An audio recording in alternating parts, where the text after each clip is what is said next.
harapan bangsa menjadi universiti termaju. Masa keras kegiatan penyelidikannya untuk dunia. Terus progresif, bina insan berdisiplin mengamal nilai mulia.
Indonesia maju di zaman merdeka, umatnya bergerak berkaki bahu, pusing menyahut harapan bangsa menjadi universiti termaju. Masa keras kegiatan penyelidikannya untuk dunia. Terus progresif, bina insan berdisiplin mengamal nilai mulia.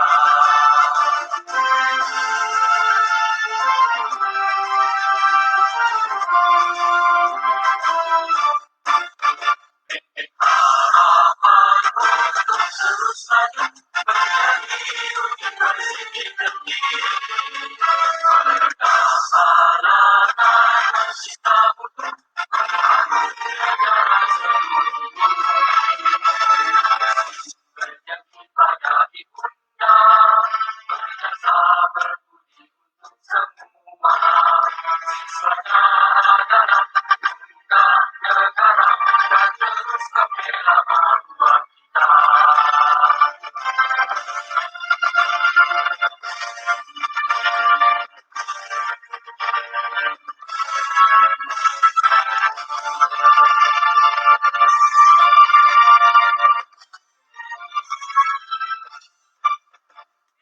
Harapan untuk terus maju menjadi universiti tertinggi. Pertahankan cita mutu membangun negara seluruh. Berjanji pada ibunda, berjasa berbudi untuk semua. Siswanya adalah bukan negara dan terus membela bangsa kita.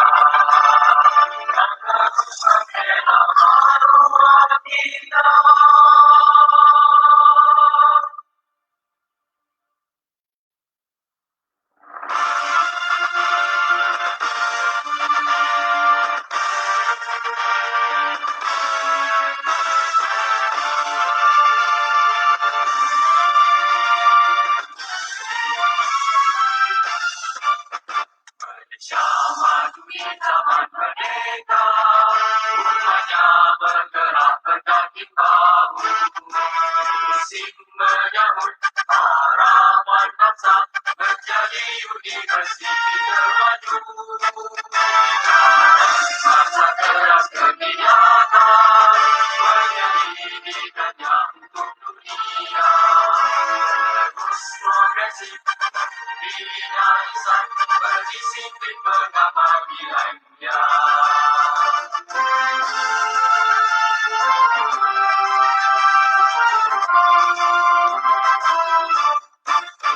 Titik harapan untuk terus maju menjadi universiti tertinggi. Bertahankan cita mutu membangun negara seluruh. Berjanji pada ibunda, berjasa berbudi untuk semua.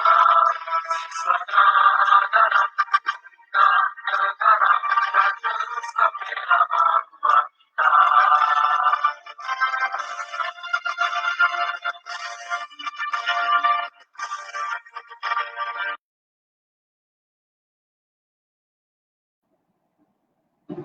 Majlis mengalu-alukan kehadiran penceramah serta para hadiri ke program transformasi diri kedua Empowering Yourself. Bismillahirrahmanirrahim. Assalamualaikum warahmatullahi wabarakatuh. Alhamdulillahirabbil alamin. Wassalatu wassalamu ala asyrafil anbiya'il mursalin wa ala alihi wa sahbihi ajma'in, amma ba'd. Yang dihormati Encik Tuan Muhammad Amir, Tuan Ismail, Pegawai Psikologi, Unit Psikologi dan Kaunseling, Bahagian Hak Ehwal Pelajar USIM, Barisan Ahli Jawatan Kuasa Program Transformasi Diri Siri kedua, Empowering Yourself. Seterusnya, hadirin hadirat, mahasiswa-mahasiswi yang dirahmati Allah sekalian. Setinggi-tinggi kesyukuran dipanjatkan kehadrat ilahi dengan limpah dan kurnianya dapat kita bersama-sama berkumpul dalam menjayakan program transformasi diri siri kedua Empowering Yourself. Untuk makluman para hadirin sekalian, program ini adalah program yang dianjurkan oleh Unit Psikologi dan Kaunseling Bahagian Hak Ehwal Pelajar USIM dengan kerjasama Kelab Pembimbing Rakan Universiti. Program ini adalah bertujuan untuk memberi pendedahan kepada para pelajar cara untuk bermotivasi dalam hidup serta menyingkap rahsia untuk kekal cemerlang dalam setiap aspek kehidupan. Sebelum saya menyerahkan majlis ini kepada Encik Tuan Muhammad Amir, izinkan saya berkongsi sedikit tentang latar belakang beliau. Beliau merupakan pegawai psikologi, Unit Psikologi dan Kaunseling, Universiti Sains Islam Malaysia. Beliau mempunyai lulusan Diploma Psikologi dan Ijazah Sarjana Muda Kaunseling di Universiti Malaysia Terengganu. Beliau juga merupakan pengarah urusan FTLC dan panel perunding Lembaga Zakat Selangor. Baiklah semua, sebelum saya menyerahkan kepada Encik Tuan Muhammad Amir sebentar lagi, saya ada sedikit pesanan kepada para hadirin sekalian. Jika para hadirin mempunyai sebarang persoalan atau pertanyaan yang ingin diajukan, sila ajukan soalan di ruangan komen di bawah ketika sesi Q&A sebentar saja lagi. Terima kasih. Tanpa mengelengahkan masa, saya menyerahkan majlis ini kepada Encik Tuan Muhammad Amir selaku penceramah kita pada hari ini. Dengan segala hormatnya, dipersilakan. Okey, terima kasih kepada saudara moderator kita. Motivator pula. Okey, saudara moderator kita pada petang ini, insyaAllah terima kasih. Alhamdulillah, syukur kita kepada Allah Subhanahu Wa Taala dapat kita bersama-sama pada petang yang sangat mulia ini, di mana kalau ikutkan cuaca di USIM, cuaca dinilai mendung dan baru saja hujan. Satu suasana yang sangat syahdu lah untuk kita semua kan. Yang mana ada sesetengah tu kalau dalam cuaca macam ni mungkin sedap untuk kita membuai mimpi, tarik selimut, duduk dalam selimut, pasang kipas kat kuat, memang sangat seronok. Tapi ada juga segelintir insan yang terpilih segelintir individu-individu yang dipilih oleh Allah untuk bersama-sama kita hari ini berkongsi ilmu bersama dalam majlis ilmu secara atas talian. Kita ikut norma baru pada masa kini, iaitu majlis ilmu banyak diadakan secara dalam talian. Kan dah tak ada dah majlis, bukan dah tak ada lah, tapi sangat berkurang ikut pada situasi keadaan di mana majlis ilmu tu berlaku. Tapi kebanyakannya majlis ilmu diadakan secara dalam talian. Begitu juga dengan kelas-kelas di sekolah dan juga di universiti-universiti. Ramai adik-adik yang sedang melalui ataupun sedang menjalani kelas secara dalam talian. Jadi sama-samalah kita sambut norma baru ini dengan satu dengan niat untuk mencari keberkatan dalam kita mencari sesuatu ilmu, insya-Allah. Okay, bismillahirrahmanirrahim. Alhamdulillahirabbil wassalatu wassalamu ala asyrafil anbiya'i wal mursalin wa ala alihi wa sahbihi ajma'in. Rabbi shrahli sadri wa yassir li amri wal 'uqdatam min lisani yafqahu qawli. Amma ba'd. Okay. Assalamualaikum warahmatullahi wabarakatuh. Kepada sidang penonton, insya-Allah kalau boleh kita sharekanlah live kita pada petang ni. Kita ajak semua kawan-kawan, mungkin ada yang duduk bawah selimut, ada yang sedang berbantalkan lengan, yang sedang berehat dalam waktu hujan kalau di tempat anda hujan. Jemputlah ataupun ajaklah rakan-rakan untuk sama-sama kita berkongsi hari ini. InsyaAllah tajuk kita hari ini satu tajuk yang bagi saya dah biasa, yang ramai yang motivator ataupun kaunselor-kaunselor yang dah membuat perkongsian berkenaan dengan tajuk ini.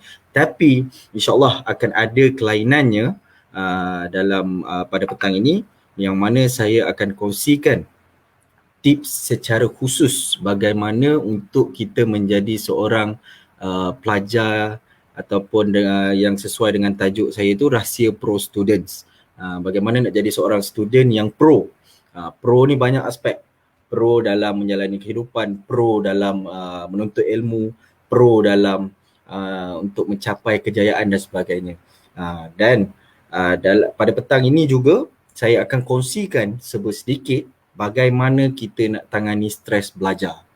Saya yakin ramai adik-adik dekat luar sana, ramai yang sedang alami tekanan. Alami tekanan mental, alami tekanan perasaan apabila kelas-kelas banyak dijalankan secara atas talian. Kekurangan-kekurangan yang ada seperti kekurangan dari segi capaian internet, kekurangan dari segi kecanggihan gadget yang kita ada, itu memberikan satu faktor tekanan kepada diri kita. InsyaAllah saya akan kongsikan bagaimana untuk kita tangani stres, bagaimana kita nak positifkan diri kita untuk kita capai kejayaan yang kita inginkan.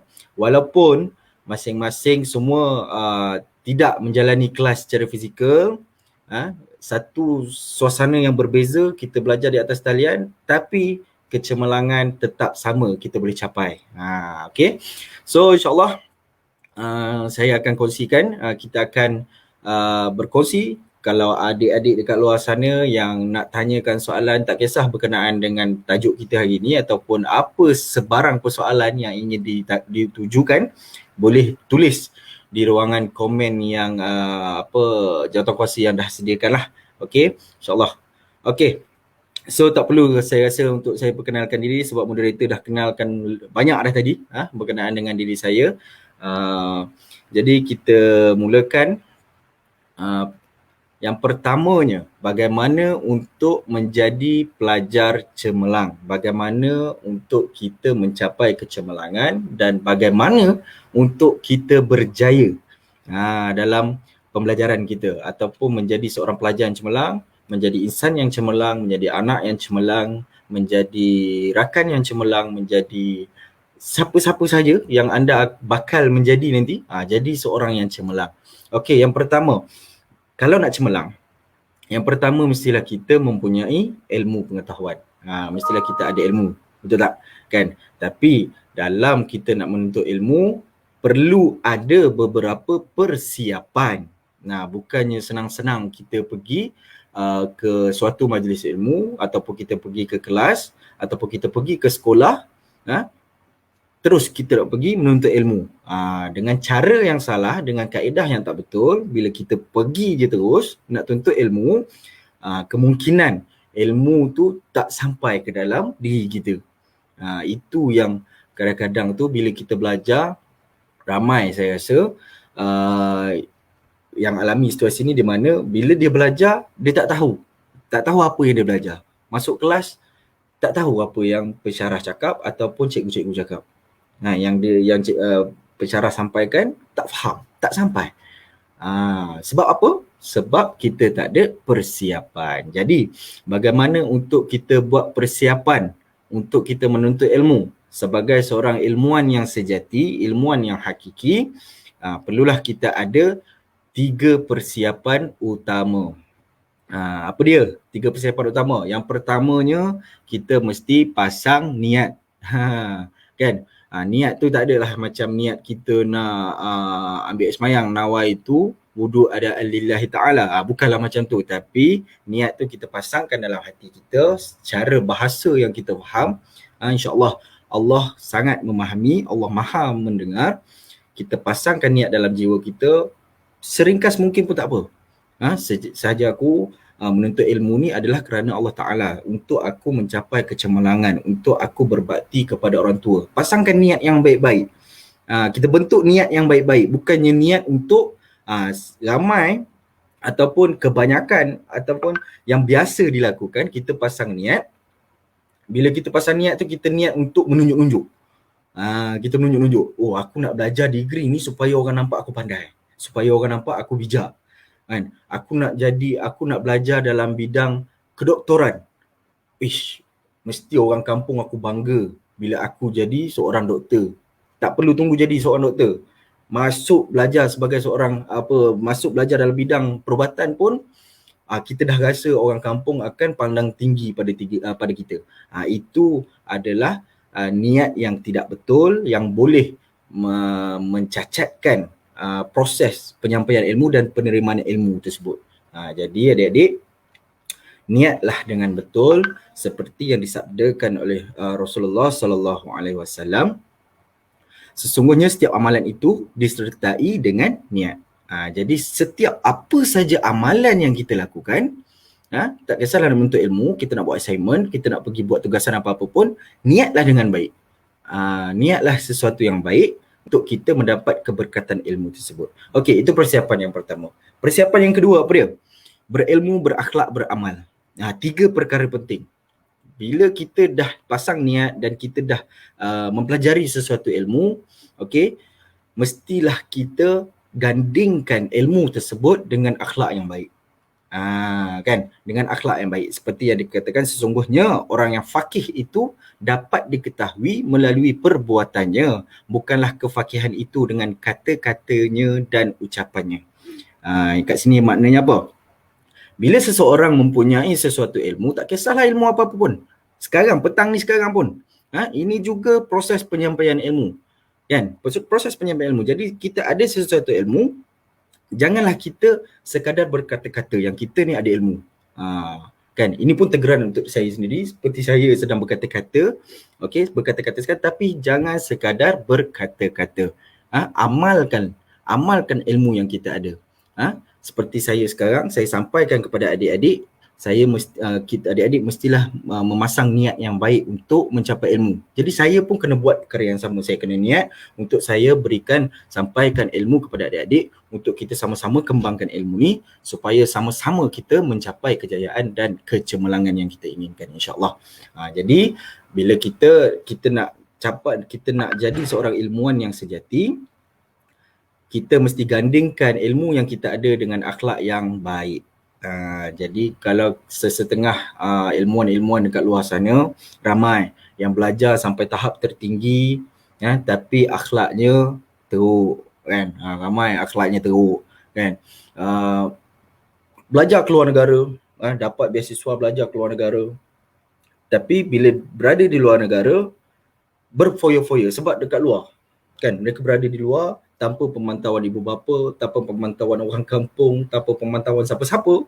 Mereka berada di luar negara seorang diri, dengan kawan rakan-rakan, kan, tanpa ada pemantauan, mereka merasa bebas. Kan? Dengan akhlak yang tak baik, mereka mudah terpengaruh. Akan mudahlah terpengaruh mengikut budaya-budaya di luar. Itu yang kita tak nak. Sebab itulah yang kedua ni, persiapan yang kedua mestilah kita tanamkan akhlak yang baik supaya setinggi mana ilmu pun yang kita ada, kita tetap mempunyai akhlak yang baik. Bila ilmuwan yang mempunyai akhlak, kita nampak keberkesanan ilmu yang ada pada dirinya. Okey, itu yang kedua, persiapan yang kedua. Okey, akhlak. Yang ketiga adalah adab menuntut ilmu. Yang ketiga, adab menuntut ilmu.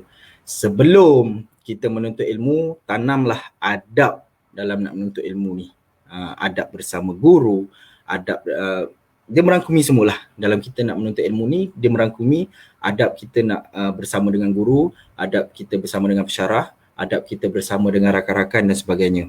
Jadi kita gandingkan seperti yang dikatakan oleh Imam Syafi'i, yang mana 6 perkara untuk mencapai ilmu mesti ada 6. Mesti ada 6 perkara yang dalam untuk kita mencapai ilmu. Yang pertama dia apa dia? Kecerdikan. Kalau kita nak capai ilmu tu, kita nak dapat ilmu yang diberikan kepada kita, yang pertama kita mesti ada kecerdikan. Kecerdikan ni adalah kurniaan Allah Subhanahu Wa Taala, tapi ia boleh dibentuk, ia boleh ditanam. Maknanya kita boleh cari kecerdikan dalam diri kita. Kadang-kadang kita ni sebenarnya menolak kecerdikan yang Allah bagi tu. Kita kufur nikmat, kan? Kita tolak kecerdikan yang Allah bagi. Kita sia-siakan. Yang mana Allah bagi kita akal. Setiap manusia mempunyai akal, maknanya akan ada kecerdikan dalam dirinya. Tapi walaupun kita diberikan akal, kita tak gunakan. Kita buat kesalahan. Kita melanggar norma-norma masyarakat dan sebagainya. Itu adalah menolak kecerdikan. Jadi yang pertamanya, kita terima kecerdikan yang Allah bagi, kita gunakan akal sepenuhnya. Yang kedua apa dia? Kehalobaan. Kehalobaan ataupun ketamakan. Ketamakan bukannya dari segi harta benda, dari segi wang ringgit dan sebagainya. Tapi ketamakan ataupun kehalobaan dalam kita nak mencari ilmu. Kita nak cari ilmu tu, kita nak cari ilmu ni, kan? Contoh sekarang, adik-adik yang belajar di USIM. Mungkin adik-adik belajar dalam bidang perubatan. Tapi dalam masa yang sama, adik-adik belajar dalam bidang bahasa, adik-adik belajar dalam bidang agama dan sebagainya. Itu ketamakan yang perlu ada dalam diri kita. Maknanya tak semestinya kita belajar dalam bidang perubatan, kita hanya fokus kepada bidang perubatan saja. Tapi kita fokus juga pada ilmu-ilmu yang lain. Kan? Seperti di USIM, tak kira apa sahaja bidang yang adik-adik di USIM belajar, okay? Tapi ada juga bidang bahasa yang mana ada subjek bahasa Arab contohnya. Itu ketamakan yang kita nak. Kan? Kalau dah belajar satu bidang, kita tambah lagi satu bidang. Kita tambah lagi bidang. Sebab itulah di setiap universiti akan ada apa orang kata subjek-subjek tambahan untuk pelajar-pelajar yang ambil atas pilihan pelajar itu sendiri. Jadi ambil peluang tu. Ambil peluang tu, belajarlah sebanyak mungkin apa sahaja ilmu yang ada dalam universiti ataupun di sekolah dan sebagainya. Okey? Dan yang ketiga adalah kesabaran. Kesabaran. Nak belajar ni adik-adik, memang kena banyak sabar. Tak kisahlah. Kita jangan cerita adik-adik yang masih belajar. Mungkin ada dekat luar sana yang sedang menonton yang dah habis belajar, jadi tak rasa tajuk ni sesuai, kan? Tapi proses belajar ni sebenarnya adalah proses sepanjang hayat. Tak kisah apa yang berlaku di sekeliling kita, itu adalah satu pengajaran. Jadi kita ambil benda tu dan kita perlu bersabar. Seperti mana contohnya ujian datang pada diri kita, kan? Ujian datang pada diri kita, itu sebenarnya Allah nak mengajar kita sesuatu, jadi kita perlu sabar. Dan dalam adik-adik yang tengah belajar di universiti dan sebagainya, cabaran tu banyak. Contoh macam sekarang, kan, cabaran dia apa? Cabaran dia adalah pandemik yang berlaku. Nak belajar kena atas talian, dah tak boleh fizikal, jadi benda ni kena banyak bersabar. Okay, kena banyak bersabar. Sekurang-kurangnya dengan pandemik yang berlaku, hikmah yang berlaku adalah kita semakin tahu, kita semakin belajar tentang teknologi terkini. Contoh sekarang, kita gunakan pelbagai medium, pelbagai platform untuk kita belajar. Kan? Kita guna StreamYard, kita guna Microsoft Teams, kita guna Zoom, kita guna Google Meet dan sebagainya. Sebelum kita tak pernah tahu. Kita tak pernah tahu video-video conference ni semua. Tapi sekarang kita tahu dan kita mahir menggunakannya.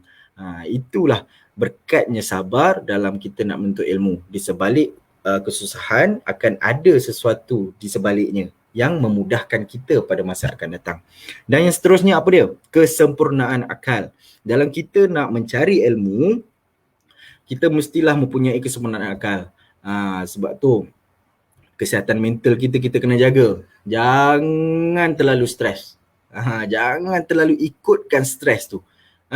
Tak dapat internet, cuba tenangkan diri, fikirkan cara terbaik untuk selesaikan masalah yang berlaku.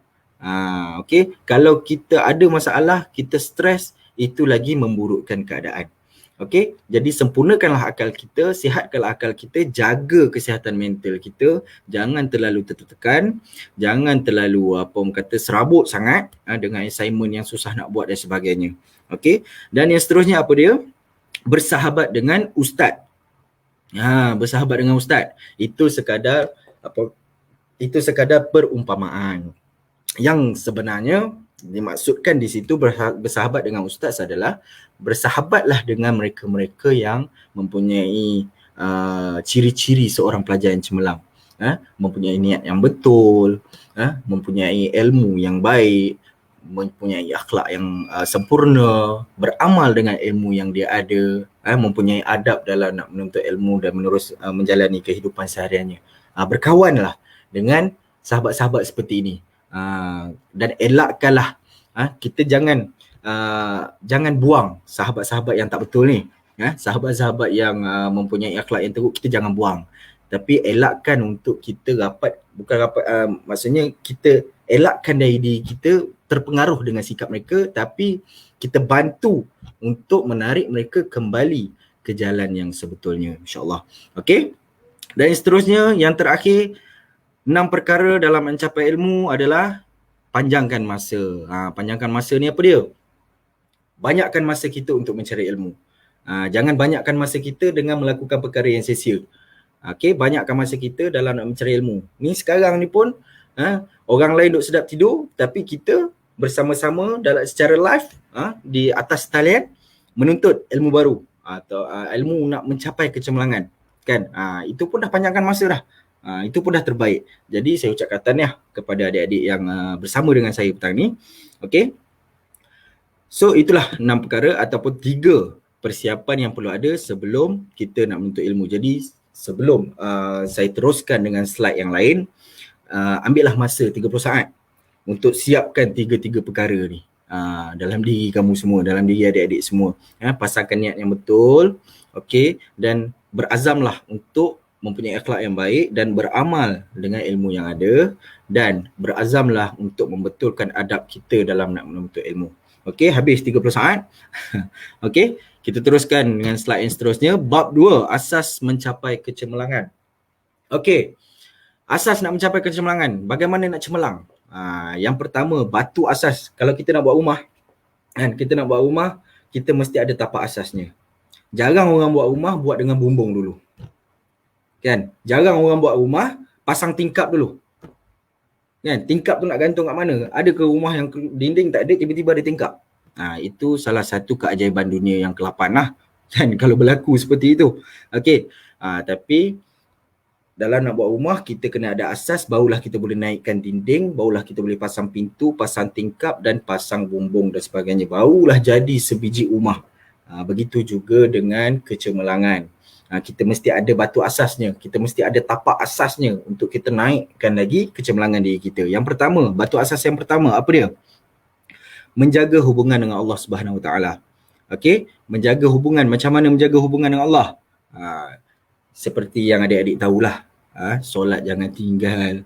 Okey, rukun iman kita kena jaga, rukun Islam kita kena jaga, kan? Itu segala perintah wajib Allah. Itu kita kena, itu yang pertama. Apa yang diwajibkan oleh Allah, itu yang kita kena amalkan dulu. Dan bila kita dah laksanakan yang wajib, barulah kita lihat pada yang sunat, pada yang diharuskan dan sebagainya. Okey, dan sentiasalah bergantung harap dengan Allah Subhanahu Wa Taala. Yang mana kalau yang tengah stres, tengah serabut, result exam drop, okay, performance drop dan sebagainya. Bergantung haraplah dengan Allah. Mintalah Allah bantu, mintalah Allah bimbing. Sentiasa bergantung harap, yakin, pasang keyakinan dalam diri kita bahawa Allah akan bantu. Itu yang pertama. Yakin yang Allah akan bantu. Janganlah sesekali kita bergantung harap kepada manusia. Sesungguhnya manusia ini tidak kekal selamanya. Hanya Allah yang kekal selamanya. Jadi sekiranya kita meminta bantuan daripada manusia, tak kekal lah bantuan yang disalurkan tu. Tapi kalau kita minta bantuan dengan Allah dan Allah bantu kita, maka kekal lah bantuan Allah tu dengan diri kita sehingga ke akhirat, sehingga ke akhir hayat kita dan sebagainya. Okey, yang kedua, bertanggungjawab terhadap diri sendiri. Okey, bertanggungjawablah terhadap diri sendiri. Janganlah buat perkara-perkara yang boleh merosakkan diri adik-adik. Peliharalah kesihatan mental dan fizikal. Jangan rosakkan mental adik-adik. Jangan terlalu ikutkan perasaan, jangan terlalu simpan tekanan yang ada dalam diri itu. Macam mana tak nak simpan tu? Kejap lagi kita akan share. Kejap lagi saya akan share macam mana tak nak simpan tekanan. Tapi key pointnya di sini adalah jangan simpan tekanan dalam diri kita. Itu akan merosakkan mental. Sebab apa? Prosesnya begini. Proses yang boleh merosakkan mental kita. Kita ada masalah. Kita susah nak belajar. Kita tak dapat terima apa yang pensyarah ajar melalui atas talian. Dan kita akan tekanan. Kita stres. Exam dah dekat. Kita simpan. Kita simpan dan kita menyendiri. Kita duduk, kita termenung ataupun kita main game dan sebagainya, dan kita simpan tekanan tu tanpa kita buang, tanpa kita usaha untuk buang tekanan. Jadi tekanan tu akan tersimpan dan masuk ke dalam minda bawah sedar kita. Lama kelamaan tekanan tu akan masuk di bawah minda bawah sedar kita, dan satu masa nanti bila dah lama sangat berada di minda bawah sedar, dia akan merosakkan sistem pemikiran kita, sistem mental kita. Begitulah seterusnya yang akan berlaku, yang mana daripada tekanan ringan menjadi tekanan berat, daripada tekanan berat menjadi kemurungan, daripada kemurungan menjadi anxiety, menjadi kebimbangan dan sebagainya. Pelbagai lagi penyakit-penyakit mental yang berlaku. Itulah kemungkinan-kemungkinan yang boleh berlaku. Jadi jagalah kesihatan mental dan fizikal kita. Fizikal kita bila dah duduk rumah, kelas pagi. Okey, bangunlah kejap pagi tu, buat kelas, habis kelas, tidur ataupun makan. Makan tidur, lama-lama obesity. Jadi fizikal kita tak jaga. Masa dalam you dulu cergas, main macam-macam sukan lah, aktif bergerak ke sana ke sini, tapi bila belajar dekat rumah, tidur bangun makan, duduklah tidur tak bangun. Itu yang kita tak nak. Jadi macam mana kita nak belajar, macam mana kita nak tuntut ilmu, esok kelas, hari ni kita dah tak larat, kita dah kelesuan, fizikal kita dah tak sihat. Esok macam mana kita nak teruskan kelas kita nak teruskan proses mencari ilmu kita, sebab badan kita dah tak sihat. Jadi jagalah diri sendiri, jaga kesihatan mental dan fizikal. Dan yang seterusnya, batu asas untuk kita capai kecemerlangan dan menjadi seorang pelajar yang berjaya, peranan sebagai seorang anak mestilah kita titik beratkan. Hormat, kasih dan balas jasa ibu bapa kita. Seperti yang mula-mula tadi saya terangkan, pasanglah niat untuk kita menuntut ilmu ni adalah untuk kita balas jasa kedua ibu bapa kita, untuk kita membanggakan kedua ibu bapa kita, untuk kita memberikan satu perasaan bunga-bunga. Perasaan bunga-bunga dalam jiwa ibu bapa kita. Ya Allah, bangganya ada anak seperti ni. Kan kadang-kadang orang kampung, Leman tu anak siapa bagusnya, ya Allah, berakhlaknya, ya Allah, bijaknya, belajar jadi doktor. Oh, itu anak Mael. Nampak? Nama bapaknya juga disebut. Oh, itu anak Limah. Nama ibunya juga yang disebut. Itu yang kita nak. Bila Pak Cik Mael dengan Pak Cik Limah ni dengar, ya Allah, orang puji anak aku, bunga-bunga rasa.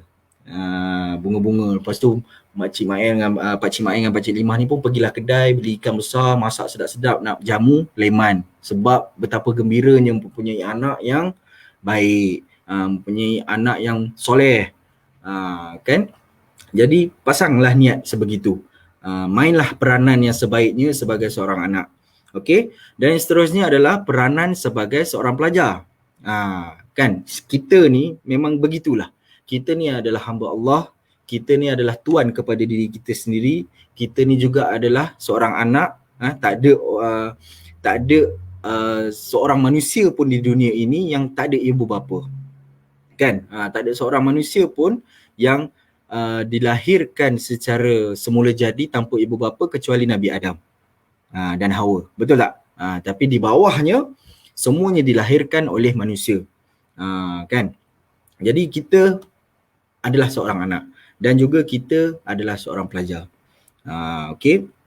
Jadi sebagai seorang pelajar, mainkanlah peranan sebaiknya. Adab bersama dengan guru, adab bersama dengan pesyarah, tanggungjawab sebagai seorang pelajar. Kan? Kita bila dah bergelar pelajar, tugas kita hanya belajar. Jadi belajarlah. Kan? Belajarlah.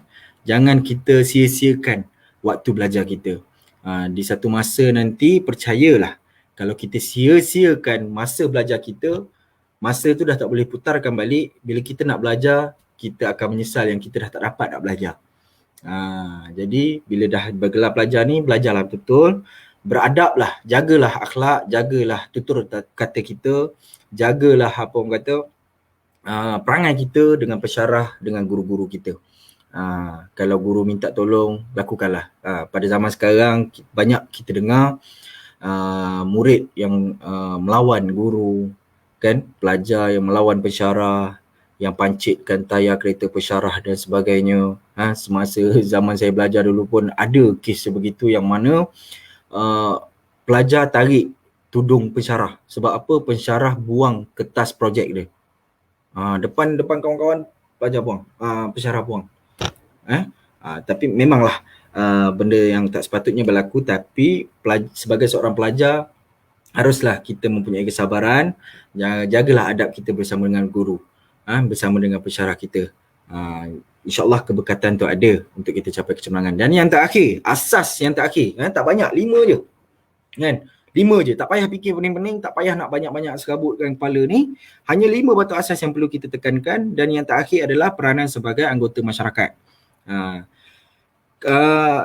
Saya rasa tak ada dekat luar sana yang tak ada masyarakat, tak duduk dalam masyarakat. Tak tahulah kalau ada pelajar yang duduk dalam gua seorang-seorang, kan? Tapi saya percaya ramai dan kebanyakannya mempunyai masyarakat yang mana duduk di dalam satu kampung, duduk dalam satu taman dan sebagainya. Jadi sebagai seorang pelajar yang mempunyai masyarakat, bersopan santun dan sentiasa bersikap toleransi. Dengan masyarakat pun kita kena jaga juga perangai kita, kan? Dengan masyarakat kita kena tunjuk yang kita ni mempunyai ilmu. Kita janganlah sampai bermegah-megah, berbangga diri yang kita punya ilmu, tapi tunjukkan yang kita ni berilmu. Orang boleh nampak. Dengan adab dan akhlak, orang boleh nampak orang tu berilmu ataupun tidak. Kan? Jadi jaga benda tu. Okey. Dan seterusnya, persediaan mencapai kecemerlangan. Jadi nak capai kecemerlangan tadi, asas mencapai kecemerlangan, maknanya asas, batu asas yang perlu ada untuk kita capai kecemerlangan. Tapi sekarang persiapan ataupun persediaan. Dia sama macam ni, tapi ini persiapan untuk kita mencari ilmu. Dan ini persediaan untuk capai kecemerlangan. Bila kita dah siap untuk menerima ilmu ataupun belajar, jadi kita kena ada juga persediaan untuk kita capai kecemerlangan. Takkanlah kita ni belajar setakat itu saja. Kita tak nak tanamkan target kita nak jadi pelajar yang cemerlang. Betul tak? Jadi kita kena ada persediaan mencapai kecemerlangan. Yang pertama apa dia? Yang pertamanya adalah persediaan fizikal. Persediaan fizikal seperti mana yang saya kongsikan tadi tentang kesihatan fizikal dan mental tadi. Ini benda yang samalah. Okey, dalam kita nak cemerlang, kita nak jadi pelajar cemerlang, kita mesti persiapkan fizikal kita. Macam mana kita nak persiapkan fizikal? Kan, kalau duduk kat rumah tak boleh nak keluar. Okey, mungkin ada yang berada di kawasan PKPD dan sebagainya. Kalau sekarang ni mungkin dah boleh keluar, tapi wallahualam, na'udzubillah, minta jauh.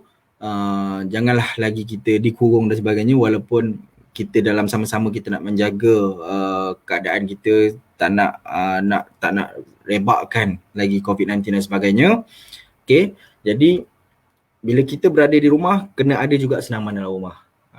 Janganlah kita duduk di rumah memang untuk kita tidur je, tapi kita buatlah persiapan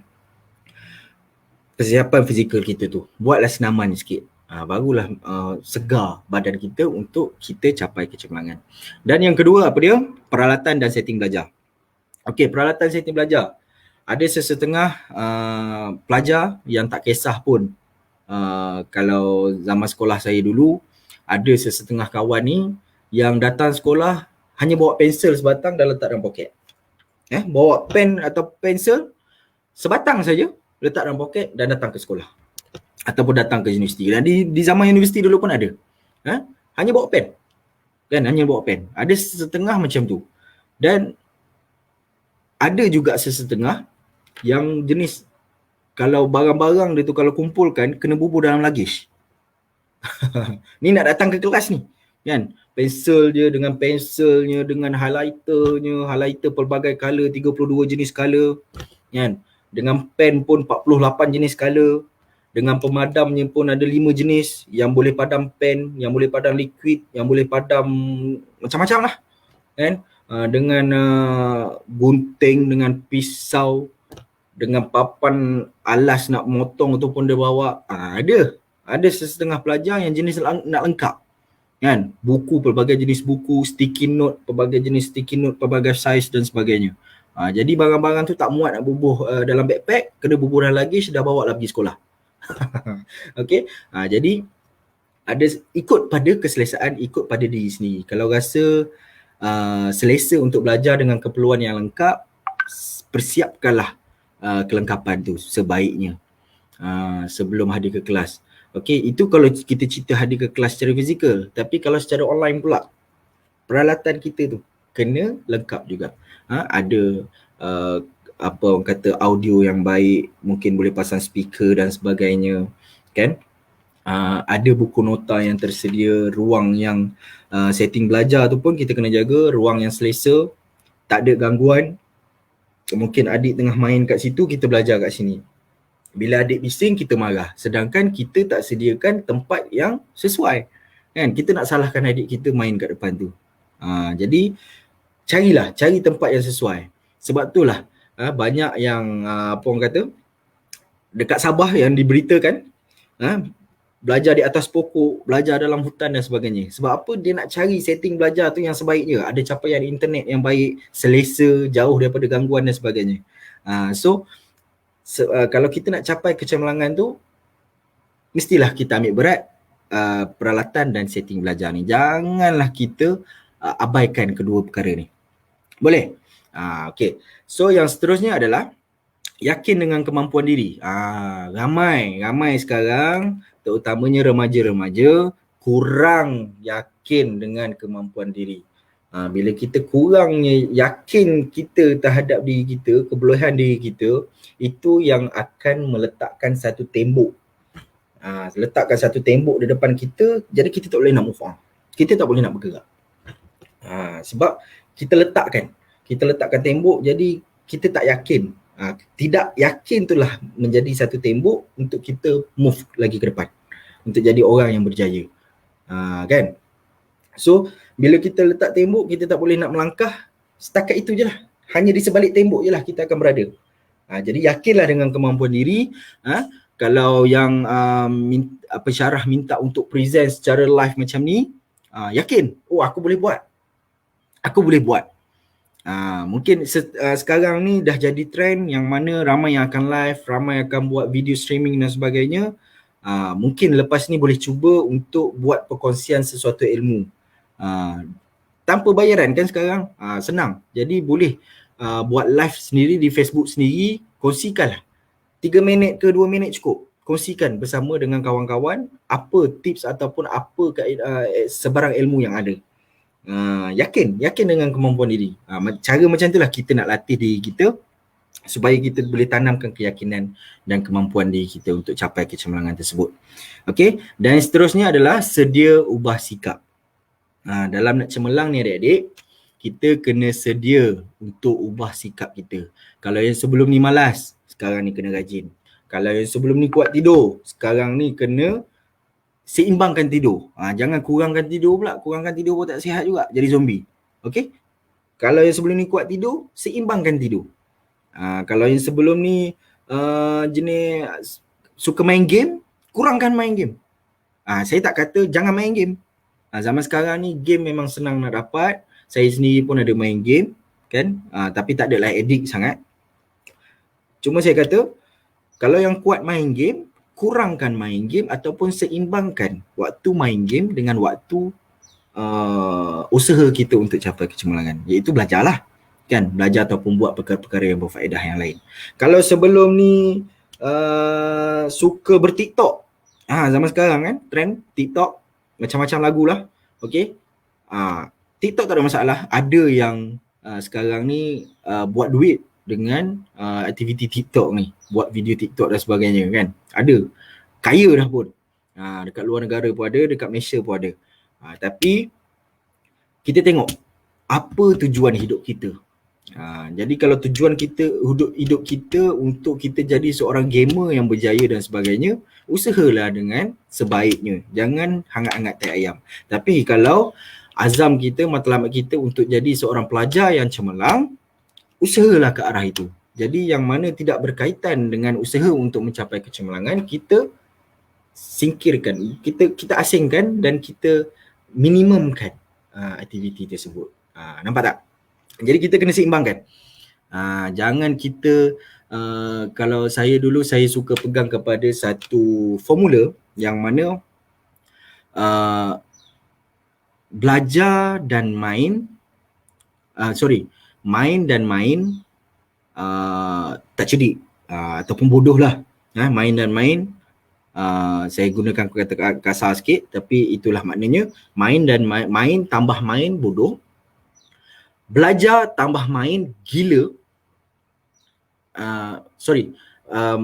Saya pun tak ingat tapi tak apa, saya cuba ingat balik. Main plus main bodoh, belajar plus belajar gila. Dan belajar plus main sihat, bijak. Nampak tak? Jadi kita kena seimbangkan. Jangan lebihkan main, jangan lebihkan belajar, tapi kita seimbangkan. Kita letak border. Nampak tak? So janganlah kita, kesimpulannya janganlah kita fokuskan kepada satu benda je dalam hidup. Jadi benda tu tak berkembang. Dan seterusnya adalah sedia tempuh ujian, cabaran dan risiko. Nak belajar ni pun adik-adik, nak jadi seorang yang cemerlang ni pun, kita akan ada ujiannya, kita ada cabaran dan kita ada risikonya. Kan? Sebagai contoh, kita nak jadi seorang pelajar yang cemerlang, ujiannya adalah subjek yang hardcore, yang susah dan sebagainya, pensyarah yang garang, kelas yang tak ada aircon, kelas yang jauh. Zaman sekarang yang berlaku ni pun belajar secara online, itu pun salah satu ujian dan cabarannya. Dan cabaran-cabaran yang pula sebagai seorang pelajar kalau di universiti, ada setengah pelajar yang mungkin kekurangan dari segi fizikal ke apa ke, kekurangan dari segi kewangan dan sebagainya, itu adalah cabaran. Nak belajar kan, kita nak datang kelas hari-hari, nak makan, nak apa, tapi duit tak ada. Itulah cabaran dia, nak dapatkan ilmu tu. Jadi kita kena sabar. Okey, dan kita kena bersedia mental fizikal kita untuk tempuh cabaran tu. Dan risikonya satu je. Kalau kita belajar ni, gagal dan berjaya. Jadi kalau kita gagal, jangan kita terus jatuh. Andai kita jatuh, jangan kita terus jatuh. Bangunlah untuk kita bangun dan terus bangun dan capai kejayaan yang kita inginkan. Jadi itu risiko dia, gagal dan berjaya.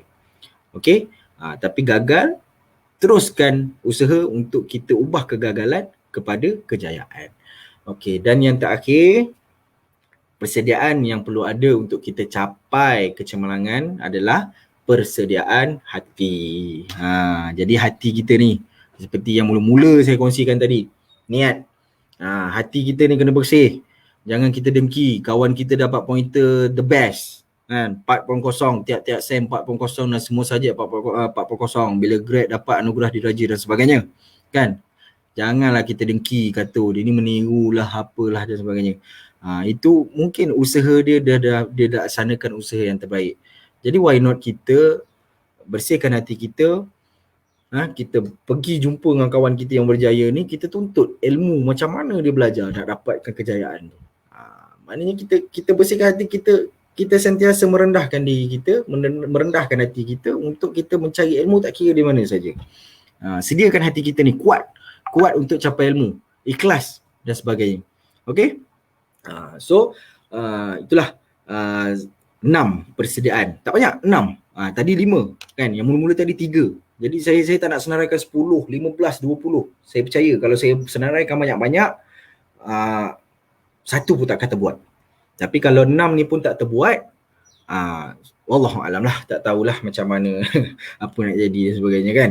Okey, jadi ingatlah 6 perkara persediaan untuk kita capai kecemerlangan. Jangan kita tertinggal satu pun persediaan tersebut. Kalau kita tertinggal satu, maka cacatlah proses kita nak mencapai kecemerlangan tersebut. Okey. Dan seterusnya, strategi berkesan mencapai kecemerlangan. Tadi persediaan, betul tak? Tadi persediaan. Dan seterusnya strategi. Ini secara khususnya lagi saya bagi. Saya tak nak kias-kias. 4 perkara, 4 strategi yang kena ada.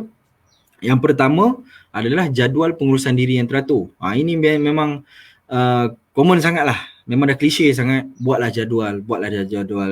Okey, saya tak nak ajar buat jadual macam mana.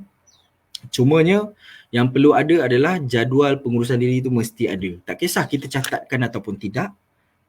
Walaupun kita simpan jadual tu dalam pemikiran kita pun tak apa. Tapi asalkan kita ingat jam sekian kita kena buat ni. Pukul 2, pukul 3 kita kena buat ni. Pukul 3, pukul 4 kita kena buat ni. Pukul 4, pukul 5 kita kena buat ni. Kita kena ada. Walaupun dalam otak kita saja kita tak catatkan, tapi kena ada jadual pengurusan diri yang teratur. Yang teratur jangan kita buat ikut dan. Oh, masa ni aku sempat buat ni, aku buatlah kejap. Tapi tak dan siap yang ni, datang pula benda lain. Kan dah bercelaru hidup tu. Jadi amalkanlah pengurusan masa yang bijak. Jangan kita banyak buang masa. Orang yang cemerlang, orang yang berjaya memang seorang yang takkan buang masa. Bangun di awal pagi dan terus laksanakan usaha untuk capai kecemerlangan. Dia tak buang masa dah. Okey.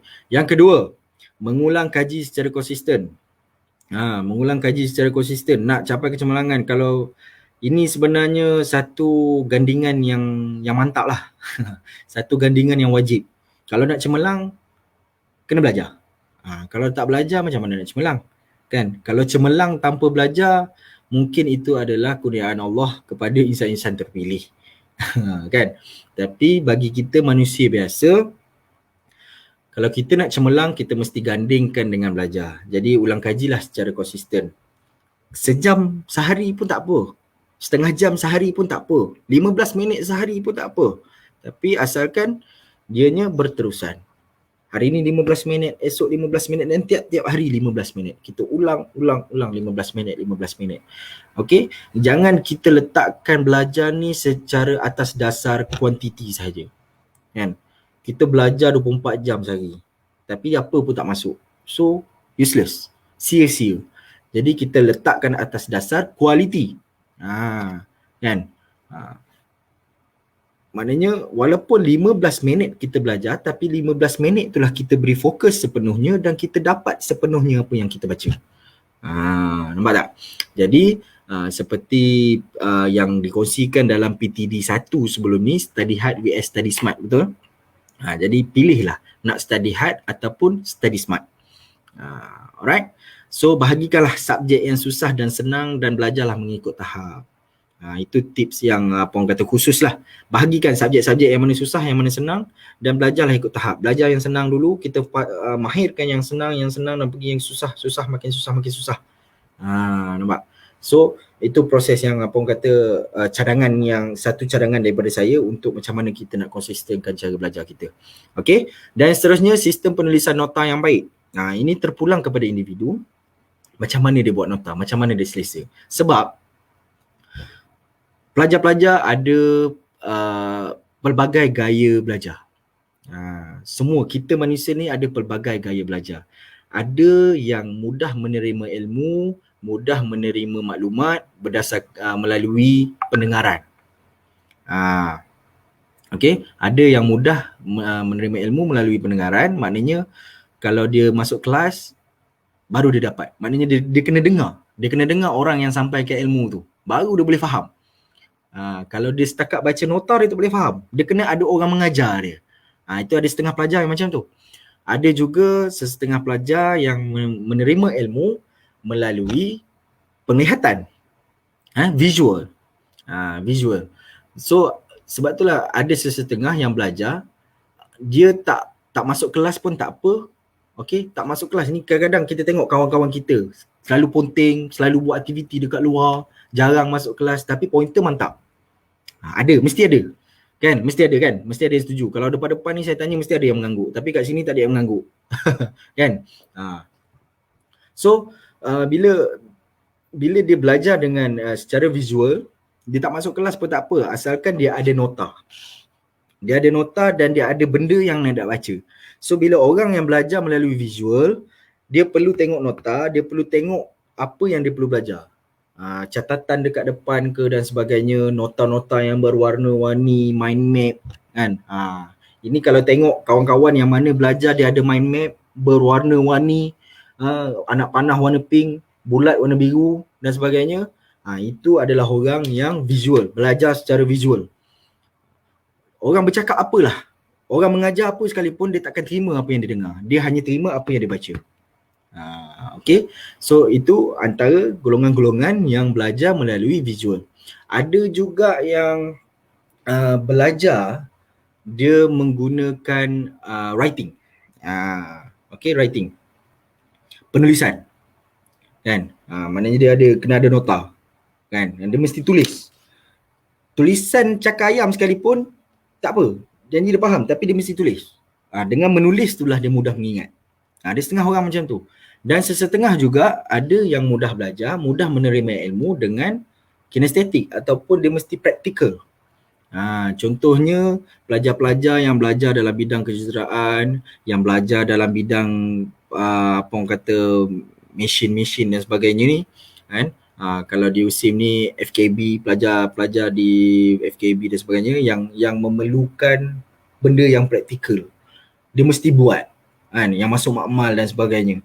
Kalau baca nota, baca buku, dengar pensyarah mengajar kan, itu memang sampai ke sudah dia takkan faham, tapi dia mesti buat. Contoh teori nak mengasingkan warna kuning dan warna merah contohnya kan. Dalam warna oren nak mengasingkan warna kuning dan warna merah, ada ke? Saya tak tahu, wallahualam. Tapi kalau ada, macam mana nak asingkan? Dia mesti buat. Kalau dia baca teori semata-mata di atas buku, dia takkan faham, tapi dia mesti buat. Ada setengah orang belajar macam tu. Jadi ada 4 gaya belajar kan. Auditory iaitu pendengaran, visual iaitu penglihatan, kinestetik, apa orang kata, praktikal lah kinestetik ni, dan yang terakhirnya apa, penulisan. So kesanlah gaya belajar adik-adik semua dengan cara mana yang adik-adik rasa sesuai. Ingat balik, aku kat dalam kelas, aku boleh faham tak apa pensyarah ajar? Kalau aku tak boleh faham, maknanya aku bukan orang pendengaran. Aku bukan orang auditory. Dan nak lebih pasti dan lebih yakin lagi, pergilah jumpa kaunselor. Kalau adik-adik kat sana yang bukan di USIM, mungkin cikgu kaunseling di sekolah ataupun kaunselor-kaunselor di universiti lain, boleh berjumpa dengan mereka dan buatlah ujian gaya belajar.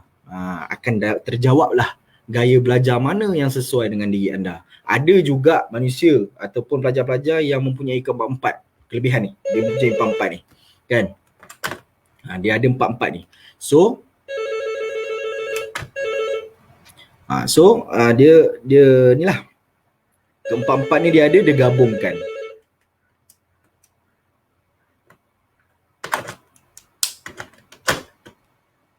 Okay, dia gabungkan. So kesanlah, pergilah jumpa kaunselor, buatlah ujian. Nak semak gaya belajar ni. Boleh? Okay. So yang seterusnya adalah belajar secara berkumpulan. Ada sesetengah pelajar ni yang jenis Yang jenis nak belajar kena berkumpulan, tak boleh belajar seorang-seorang. Kan? So macam mana nak capai kecemerlangan, cubalah untuk create satu kumpulan belajar, buat study group dan belajar. Kalau sekarang ni tak boleh nak berjumpa, buatlah menggunakan platform online ni, platform atas talian. Buatlah Microsoft Teams ke, StreamYard ke, kumpullah kat situ, adalah cikgunya kat situ, adalah penterjemahnya kat situ dan sebagainya. Bagilah, lantiklah pelbagai-pelbagai struktur dalam tu dan belajarlah mana-mana topik yang rasa nak belajar. Itu saranan saya lah kalau pada masa sekarang ni. Okey. Dan seterusnya. Okey. Kalau nak cemerlang adik-adik, dalam kita nak cemerlang, kita perlu ada juga motivasi. Saya percaya dekat luar sana,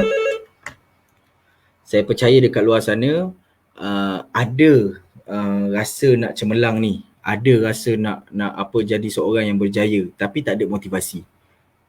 Jadi macam mana nak capai motivasi ni, kan? So saya terangkan dulu macam mana kita nak kesan individu-individu yang punya motivasi ni. Okey? So yang pertama, pelajar yang mempunyai motivasi adalah pelajar yang mempunyai cita-cita yang tinggi. Tengok balik pada diri adik-adik ni, adakah adik-adik punya cita-cita tinggi?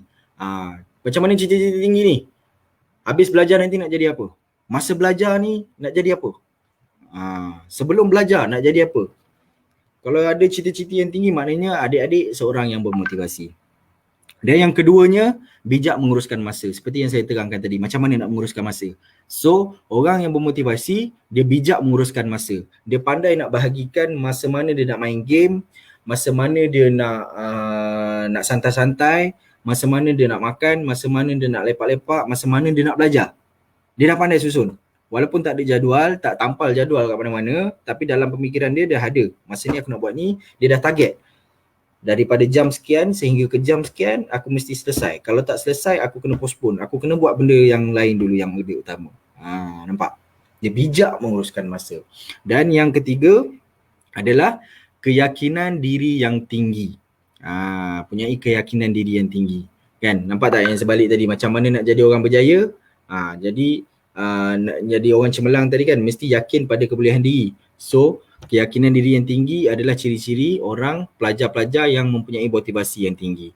So, yakinlah, tanamkan keyakinan dalam diri kita. Okey, dan yang seterusnya, ciri-ciri pelajar yang motivasi, daya juang yang tinggi. Walaupun pelbagai dugaan, pelbagai rintangan yang datang, tapi dia ada daya juang yang tinggi. Maknanya dia bersedia untuk tempuh dugaan tu. Nampak tak gaya ni? Gaya tangan tu penting supaya nampaknya kesungguhan, daya juang yang tinggi tu. Kan? So dugaan datang macam mana sekalipun, dia atasi dan dia teruskan dengan matlamat dia nak capai kecemerlangan. Okey, tanamlah daya juang tu. Dan yang terakhir, okey, tak banyak, 5 je. Yang terakhir, bersikap dan fikiran positif. Ini pun penting adik-adik. Ini sangat penting, berfikiran positif. Yang mana sebagai seorang yang cemerlang, dia kena sentiasa positif. Tak kisah apa saja halangan, apa saja ujian yang datang, apa saja keadaan yang menyusahkan, dia kena sentiasa positif. Macam mana nak positif? Tanamlah positif. Perkataan positif. Sentiasa amalkan perkataan-perkataan positif. Sebagai contoh, hari ni kelas pack. Pagi, tengah hari dan petang. Kan? Pagi, tengah hari dan petang. Kerja lain banyak lagi nak buat. Tapi kelas pack pula. Bila dah fokus depan kelas, tak boleh nak buat kerja lain. Kan? Kalau negatifnya orang tu, dia akan cakap apa? Bila masa aku nak buat ni, bila masa aku nak buat tu, sempatkah aku nak buat ni, sempatkah aku nak buat tu, kalau kelas dah pack, nampak tak cakap, kan?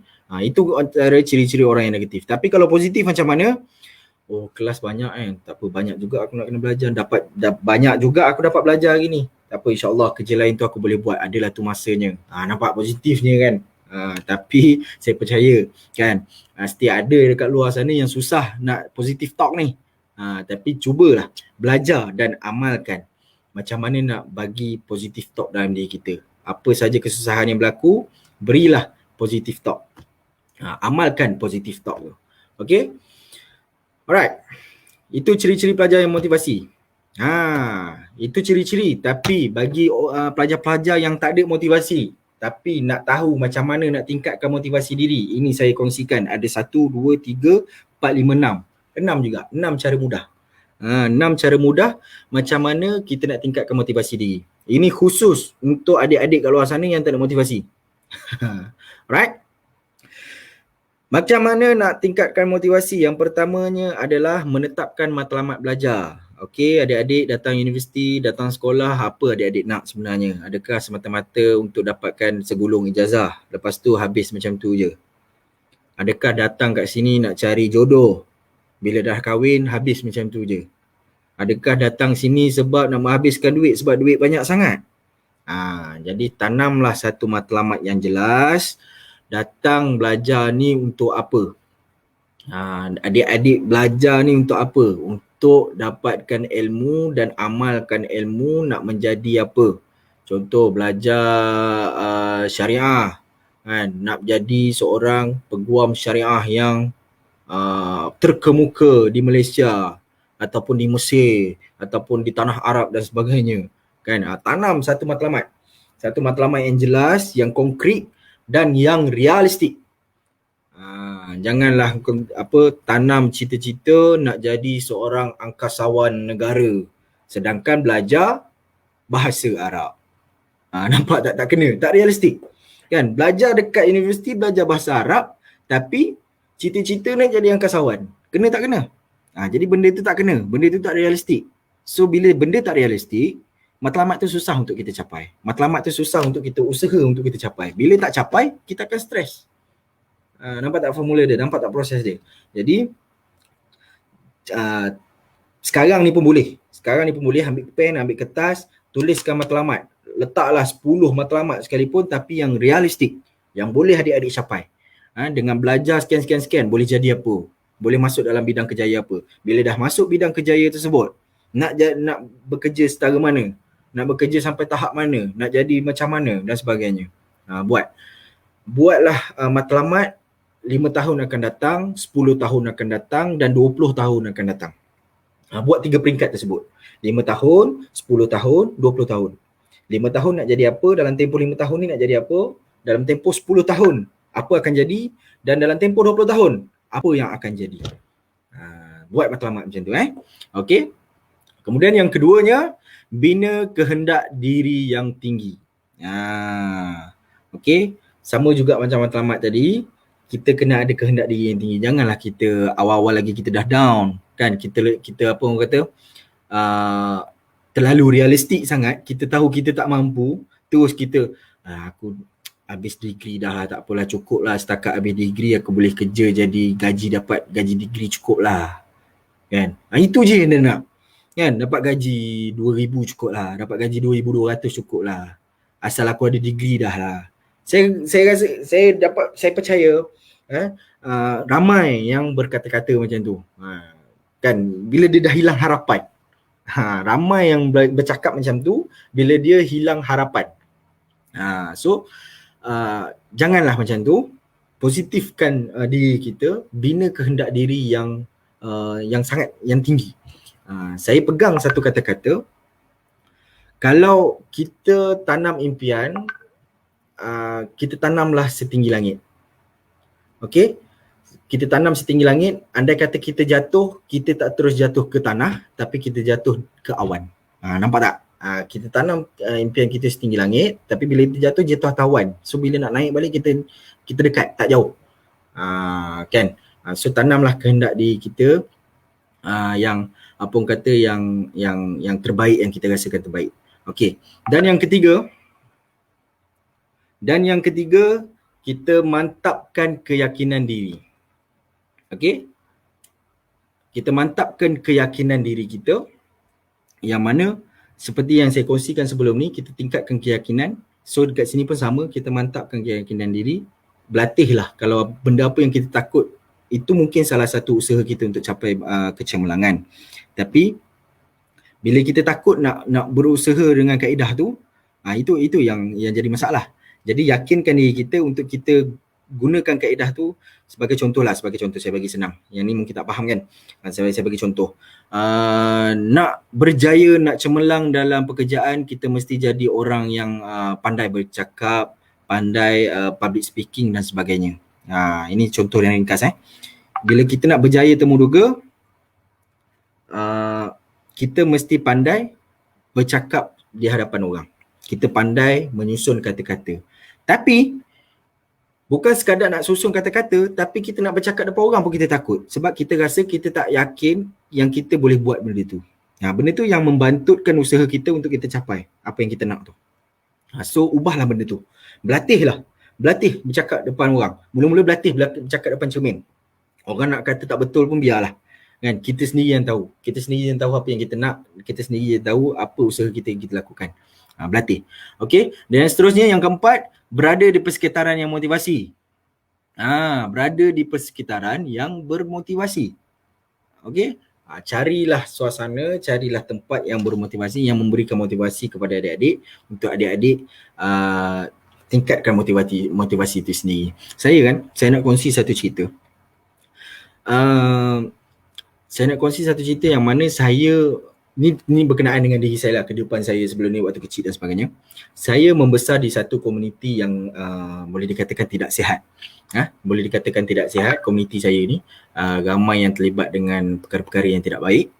Tapi so bila berada dalam komuniti ni, kalau kita tak motivasikan diri kita, kemungkinan besar kita akan terjerumus masuk bersama dengan komuniti ni.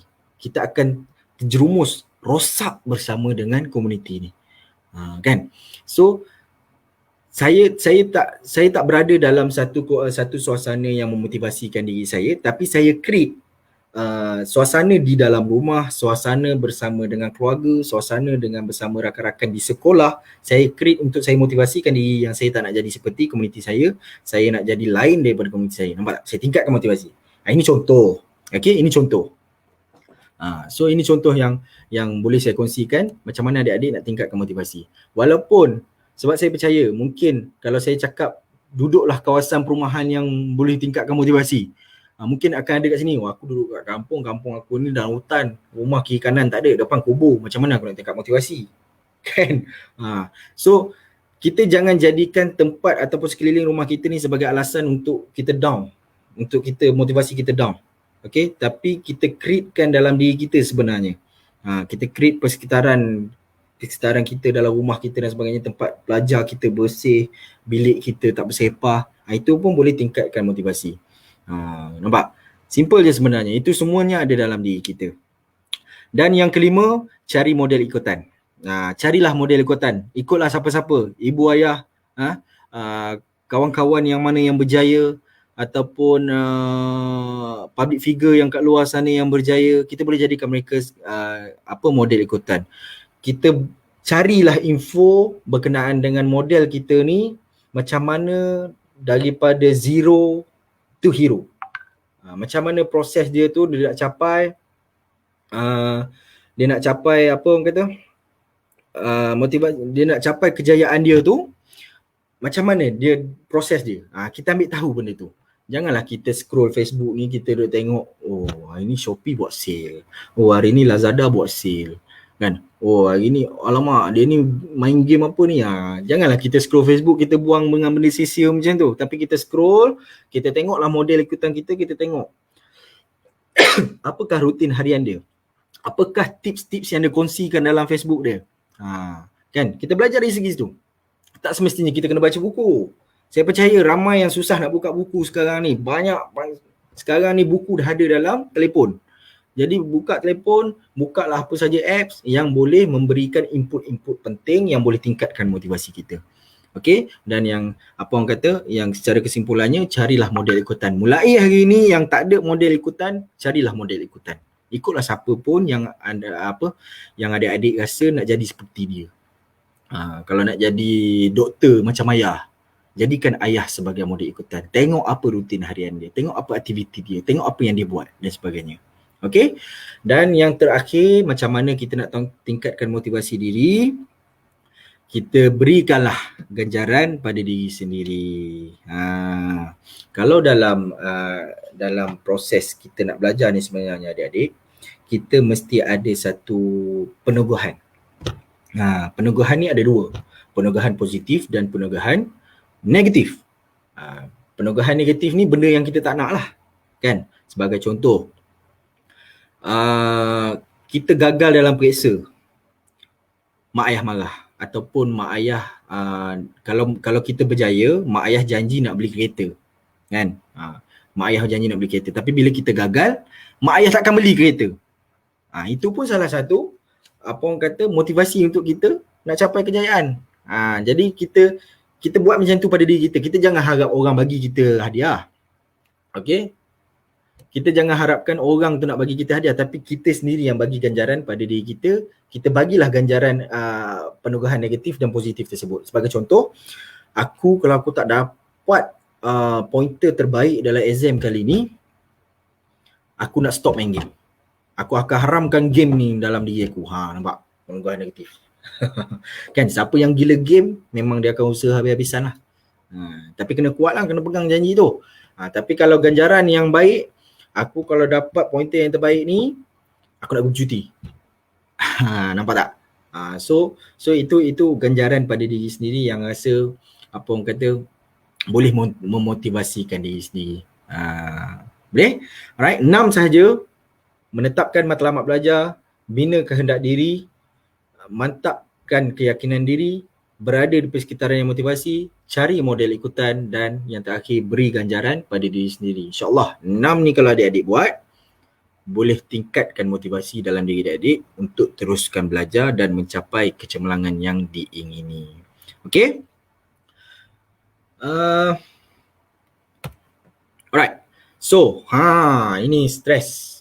Okay, boleh bagi saya masa minum air kejap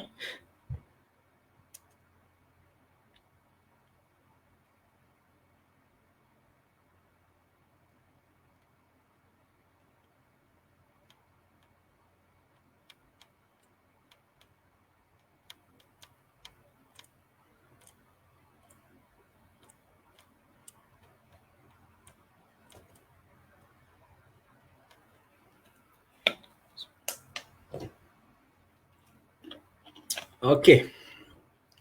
Kita masuk topik stres. Tekanan belajar dan cara mengatasi. Stres lah. Senang cerita stres. Saya percaya ramai pelajar-pelajar ni akan alami stres. Mustahil lah kalau belajar ni tak stres. Tak kisahlah belajar di tadika sekalipun. Pelajar tadika tu akan stres. Sebab apa? Berebut kursi. Kalau pelajar tadika, berebut kursi, berebut mainan, kan? Berebut buku. So stres, menangis. Nampak? Stres ni akan ada pada diri manusia, tak kira peringkat umur, tak kira peringkat belajar dia. Sekolah rendah, darjah 1 pun ada stres dia. Sama macam tadika jugalah, berebut kursi, berebut meja. Kau duduk tempat aku. Aku angkat tangan, kenapa cikgu tak pandang aku, dia pandang kau. Nampak? Nak tolong bawa buku cikgu, berebut. Itu pun boleh menimbulkan stres, kan? Jadi sekolah menengah lain cara dia, di universiti pun lain cara dia. Tapi belajar memang akan hadapi tekanan. So tekanan ni puncanya berlaku, dia selalunya daripada 3 perkara lah, iaitu faktor dalaman dan luaran, konflik dalaman dan luaran, dan stresor. Okey. Faktor dalaman dan luaran. Biasanya stres ni, kalau faktor dalaman, dia adalah faktor dalam diri kita sendirilah, yang mana kita tak capai apa yang kita nak. Kan? Contoh, kita dah letak target kita pada hari ni, kita nak capai sesuatu tapi kita tak dapat capai.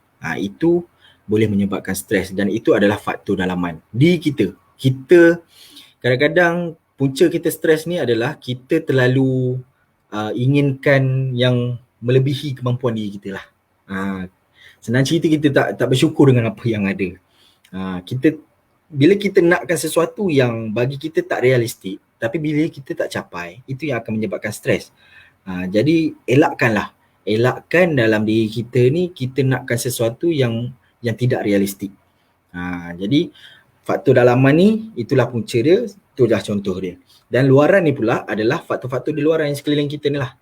Dengan kawan-kawan yang tak supportive, dengan internet yang tak kuat, dengan gadget yang dah tunggu masa nak dibuang dan sebagainya. Itu faktor luaran yang boleh menyebabkan kita stres. Okey, itu nak bagi kenal lah kenapa stres ni berlaku. So kalau yang luaran ni selalunya ada yang kita boleh kawal dan ada yang tidak boleh kita kawal. Contoh yang boleh kita kawal faktor luaran, seperti yang saya sebut tadi, faktor internet, faktor telefon dan sebagainya. Kita mungkin boleh pinjam orang lain punya, kita mungkin boleh cari tempat yang ada capaian internet kuat. So selesai masalah, hilang stres. Tapi ada faktor luaran yang kita tak boleh nak lari. Sebagai contoh, kita duduk di rumah sewa bersama rakan-rakan, dan rakan tu pula, housemate tu pula jenis suka buat bising ataupun dia musician. Kan, dia main gitar pam dalam bilik. So dia mengganggu konsentrasi kita dalam belajar. Jadi kalau kita nak tegur, akan bergaduh, tambah lagi stres. Kalau kita nak lari keluar, PKP, kena saman. So apa cara yang kita ada? Tak ada cara. Kan? Tak ada cara apa-apa. Tapi macam mana kita nak atasi? Dalaman kita lah kena kuat. Dalaman kita kena positif seperti yang saya kongsikan tadi. Positive talk, rationalkan diri, cari kekuatan, yakin pada kepercayaan diri dan sebagainya. Itu antara contohnya. Okey, dan yang kedua, puncanya berlaku konflik dalaman dan luaran. Konflik dalaman dan luaran. Itu pun lebih kurang jugalah faktor dalaman dan luaran tadi. Konflik yang berlaku dalam diri kita. Kita nak macam ni, tapi kita dapat macam ni. So benda yang berbeza. Bila benda yang berbeza tak dapat capai apa yang kita nak, kita stres. Itu konflik. Kan? Konflik luaran ni pula, konflik bersama dengan rakan, konflik dengan keluarga dan sebagainya. Okey, benda sama je sebenarnya. Cuma dia konflik. Okey. Dan saya kongsikan juga ramai bila saya buat sesi kaunseling, ramai pelajar-pelajar yang bila saya tengok, saya perhatikan ramai pelajar-pelajar yang hadapi stres disebabkan keadaan di rumah. Keadaan di rumah mungkin terlalu ramai, terlalu bising dan sebagainya, itu menjadi punca stres. Jadi kalau kita nak ubah keadaan mungkin agak susah. Tapi kalau kita nak ubah dalaman diri kita nak ubah diri kita, itu bergantung pada kemampuan diri kita. Jadi macam mana kita nak ubah? Sekejap lagi saya akan kongsikan macam mana kita nak atasi stres. Okey. Dan yang seterusnya, punca adalah stresor. Stresor. Okey, stresor ni adalah apa orang kata benda-benda yang menjadi punca stres lah. Maksudnya dia suasana ataupun pengakibat macam mana nak cakap dia tekanan yang berlaku disebabkan oleh faktor-faktor dia gabungkan semua tu. Dia gabungkan semua. Maknanya dia tak dapat makan, tak dapat tidur yang tak cukup, penyakit dan sebagainya. Itu boleh jadi punca stres juga. Tidur yang tak cukup boleh jadi stres, makan yang tak cukup pun boleh jadi stres, makan berlebihan pun boleh jadi stres, tidur yang berlebihan pun boleh jadi stres, kuat main game pun boleh jadi stres, terlalu lama duduk saja-saja pun boleh jadi stres. Itu adalah stresor. So itulah sedikit yang boleh saya jelaskan mengenai stres, sebab saya kena jelaskan stres sebab saya percaya ramai yang keliru stres dan kemurungan. Kan, kemurungan mungkin topik lain nanti kita boleh kongsikan pada hari lain, apa itu kemurungan dan apa punca kemurungan dan sebagainya. Tapi saya nak bagi tahu kat sini, stres dan kemurungan adalah dua perkara yang berbeza. Stres ni adalah benda yang kita boleh atasi sendiri, tak perlukan rawatan khusus. Mungkin kita just perlu cari penyelesaian, boleh hilanglah stres tu. Tapi kemurungan adalah satu penyakit. Penyakit yang kita tengok tahap dia, kalau ada tahap yang perlukan ubat, kita akan beri ubat dan sebagainya. Okay, so itulah stres. Bagaimana nak tangani stres? Ada berapa? 1, 2, 3, 4, 5, 6, 7, 8, 9, 10, 11, 12, 13 cara nak tangani stres, nak tangani tekanan. Okey, yang pertamanya adalah belajar untuk mengatakan tidak. Okey, belajar untuk mengatakan tidak. Sebagai contoh, saya bagi contoh lah, senang kan. Sebagai contoh, belajar untuk mengatakan tidak ni, orang minta tolong. Ini senang cerita, ramai. Saya rasa saya pun pernah alami benda ni. Saya percaya kat luar tu pun ramai yang alami bila kawan kita minta tolong. Minta tolong nak buat satu projek lah, nak buat satu assignment. Dia minta tolong kita untuk bantu dalam assignment tu. Tapi kita tak boleh. Kan? Kita tak boleh. Tapi demi nak menjaga hati kawan, kita yakan juga. Jadi bila kita yakan, kita dah ikat satu janji dengan kawan kita ni, tapi kita tak boleh nak buat. So bila kita tak boleh nak buat, fikirkan janji yang kita dah buat, itu boleh jadi stres. Betul tak? Saya percaya ramai yang alami benda ni. So untuk elakkan benda ni, belajarlah untuk mengatakan tidak. Belajar untuk katakan tidak. Memang dia akan mungkin kecilkan hati dan sebagainya, tapi janganlah kita terlalu negatif. Itu yang saya kongsikan tadi, positifkan diri. Positif. Kita cakap elok-elok dengan kawan kita yang kita tak boleh nak buat, mungkin dia akan faham. So hakikatnya memang dia akan faham pun. Mungkin jumpa lepas ni dia akan okey, macam biasa, tak ada apa pun sebenarnya. Tapi kita yang terlalu terlalu bimbang, terlalu anxiety, terlalu kebimbangan, bimbang yang kawan kita ni akan kecil hati. So kita yakan sesuatu yang kita tak mampu buat. Jadi belajarlah untuk katakan tidak. Okey, itu yang pertama. Yang kedua, jangan menyalahkan diri terhadap, ada spelling error sikit Jangan menyalahkan diri terhadap apa yang telah dilakukan. Okey, apa yang kita buat tapi menemui kegagalan. Benda tu tak jadi. Jangan kita salahkan diri. Kita just anggap, ini benda tak jadi, mungkin ada kekurangan, insyaAllah aku akan baiki kekurangan tu. Sebagai contoh, aku dah belajar. Tapi pointer aku tetap sama. Ni memang aku kot yang tak pandai. Aku kot yang bodoh. Jangan macam tu. So bila kita dah letak diri kita, aku dah bodoh, kita akan lemah, kita akan down motivation kita dah tak nak belajar. Sebab kita dah letak diri kita ni seorang yang bodoh. Jangan macam tu. Tapi kalau sebenarnya kita bila dah belajar, tapi kita tetap gagal, kita kena analisis balik. Tengok balik, apa kekurangan. Mungkin teknik belajar kita tak betul. Seperti yang saya kongsikan tadi, 4 gaya belajar. Kamu belajar, adik-adik belajar menggunakan pendengaran. Kan? Itu penerimaan. Itu diri adik-adik. Tapi adik-adik gunakan kaedah penglihatan. So kaedah belajar yang tak betul. Kaedah belajar yang tak kena. So kita dah analisis, nampak itulah kekurangan dia. So ubah. Ubah. Jadi jangan salahkan diri, tapi kita tengok pada sesuatu yang berlaku tu, yang tak betul tu, kita ubah dan kita betulkan. Okey. Dan yang ketiga, luangkan masa untuk diri sendiri. Me time lah orang panggil. Sekarang ni memang dah jadi trend kot. Saya rasa tak ada masalah bab me time ni. Memang ramai remaja-remaja sekarang dia ada me time dia sendiri. Pelbagai cara lah untuk me time ni. Ada yang layan TikTok, ada yang main game, ada yang keluar hangout dengan kawan-kawan. Kan? Tapi me time ni perlu adalah untuk diri kita. Maknanya kita buat sesuatu yang tidak berkaitan dengan orang lain. Kita buat sesuatu yang atas dasar kepentingan untuk diri kita dan keselesaan diri kita sendiri. Perlu ada sedikit masa, luangkan masa untuk me time tu.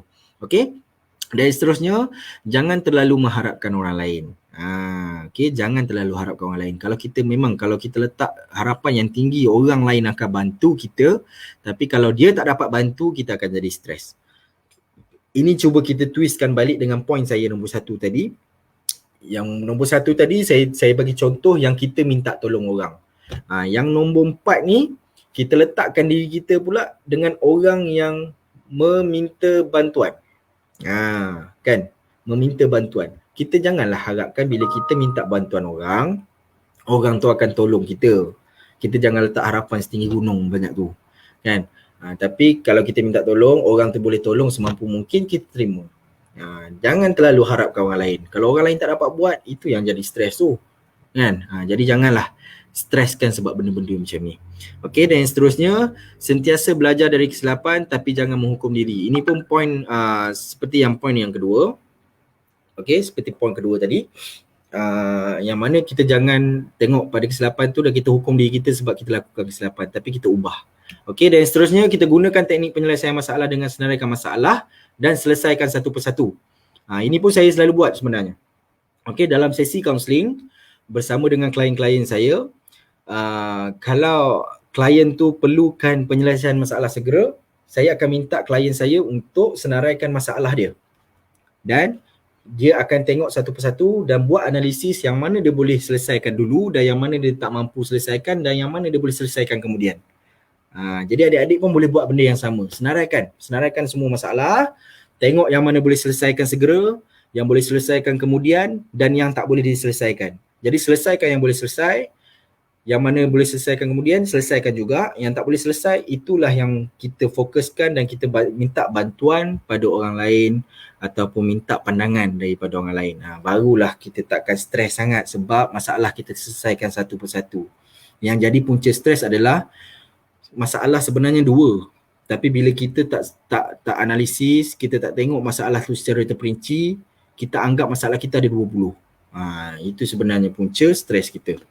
Okey, dan yang seterusnya adalah berfikir secara rasional. Ini sama juga dengan positif tadi. Berfikirlah secara rasional. Anggaplah kalau sesuatu itu tidak menjadi ataupun gagal, anggaplah itu satu proses belajar. Itu contoh pemikiran yang rasional. Dan seterusnya bijak mengurus masa, sama juga yang saya kongsikan tadi. Bila kita ada pengurusan masa yang baik, kita tak akan kelang kabut. Kalau kita tak kelang kabut, kita tak akan stres. Okey, dan seterusnya cipta matlamat hidup yang realistik. Ini pun saya ada kongsikan tadi. Terima diri seadanya. Kalau memang kita kena yakin dengan kebolehan diri, tapi kita kena yakin dulu. Kalau kita tak mampu buat, barulah kita terima. Itu adalah kelemahan diri kita. Jadi terimalah diri kita seadanya. Jangan kita tak mampu buat tapi kita rasa kita mampu sedangkan kita tak mampu. Jangan kita ni kancil tapi kita samakan diri kita dengan gajah. Itu perumpamaan dia. Okey, luahkan masalah pada individu yang dipercayai. Luahlah. Berkongsi, jangan pendam seorang-seorang. Ini yang selalu berlaku. Bila pendam seorang-seorang, dia simpan benda tu lama sangat, itu yang jadi makin teruk.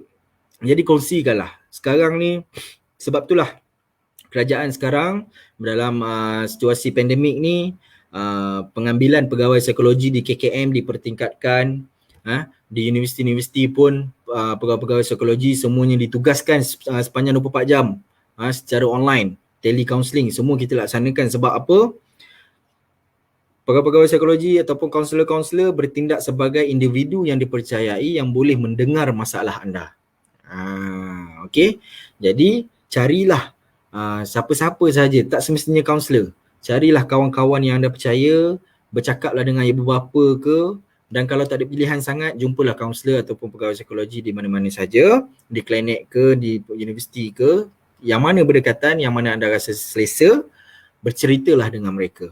InsyaAllah mungkin ada beberapa pandangan yang boleh diguna pakai, tapi saya ingatkan, jangan mengharapkan orang lain. Itu kita naik balik poin yang tadi, jangan mengharapkan bantuan daripada orang lain secara penuhnya. Okey. Dan seterusnya, tingkatkan keyakinan dan harga diri, seperti yang saya kongsikan tadi. Dan yang terakhir, yang perlu ingat dalam nak tangani tekanan, solat dan sentiasalah berdoa. Doa ni memang senjata orang mukmin, senjata orang Islam. So doalah. InsyaAllah Allah akan dengar dan makbulkan doa kita dan kita akan dapat atasi tekanan yang kita sedang lalui. Okey, dan yang topik yang terakhir, saya nak kongsikan secara ringkas doa sebagai senjata perjuangan. Adik-adik, bila nak capai kecemerlangan, kita sebagai seorang pelajar yang cuba nak capai kecemerlangan, kita adalah seorang pejuang.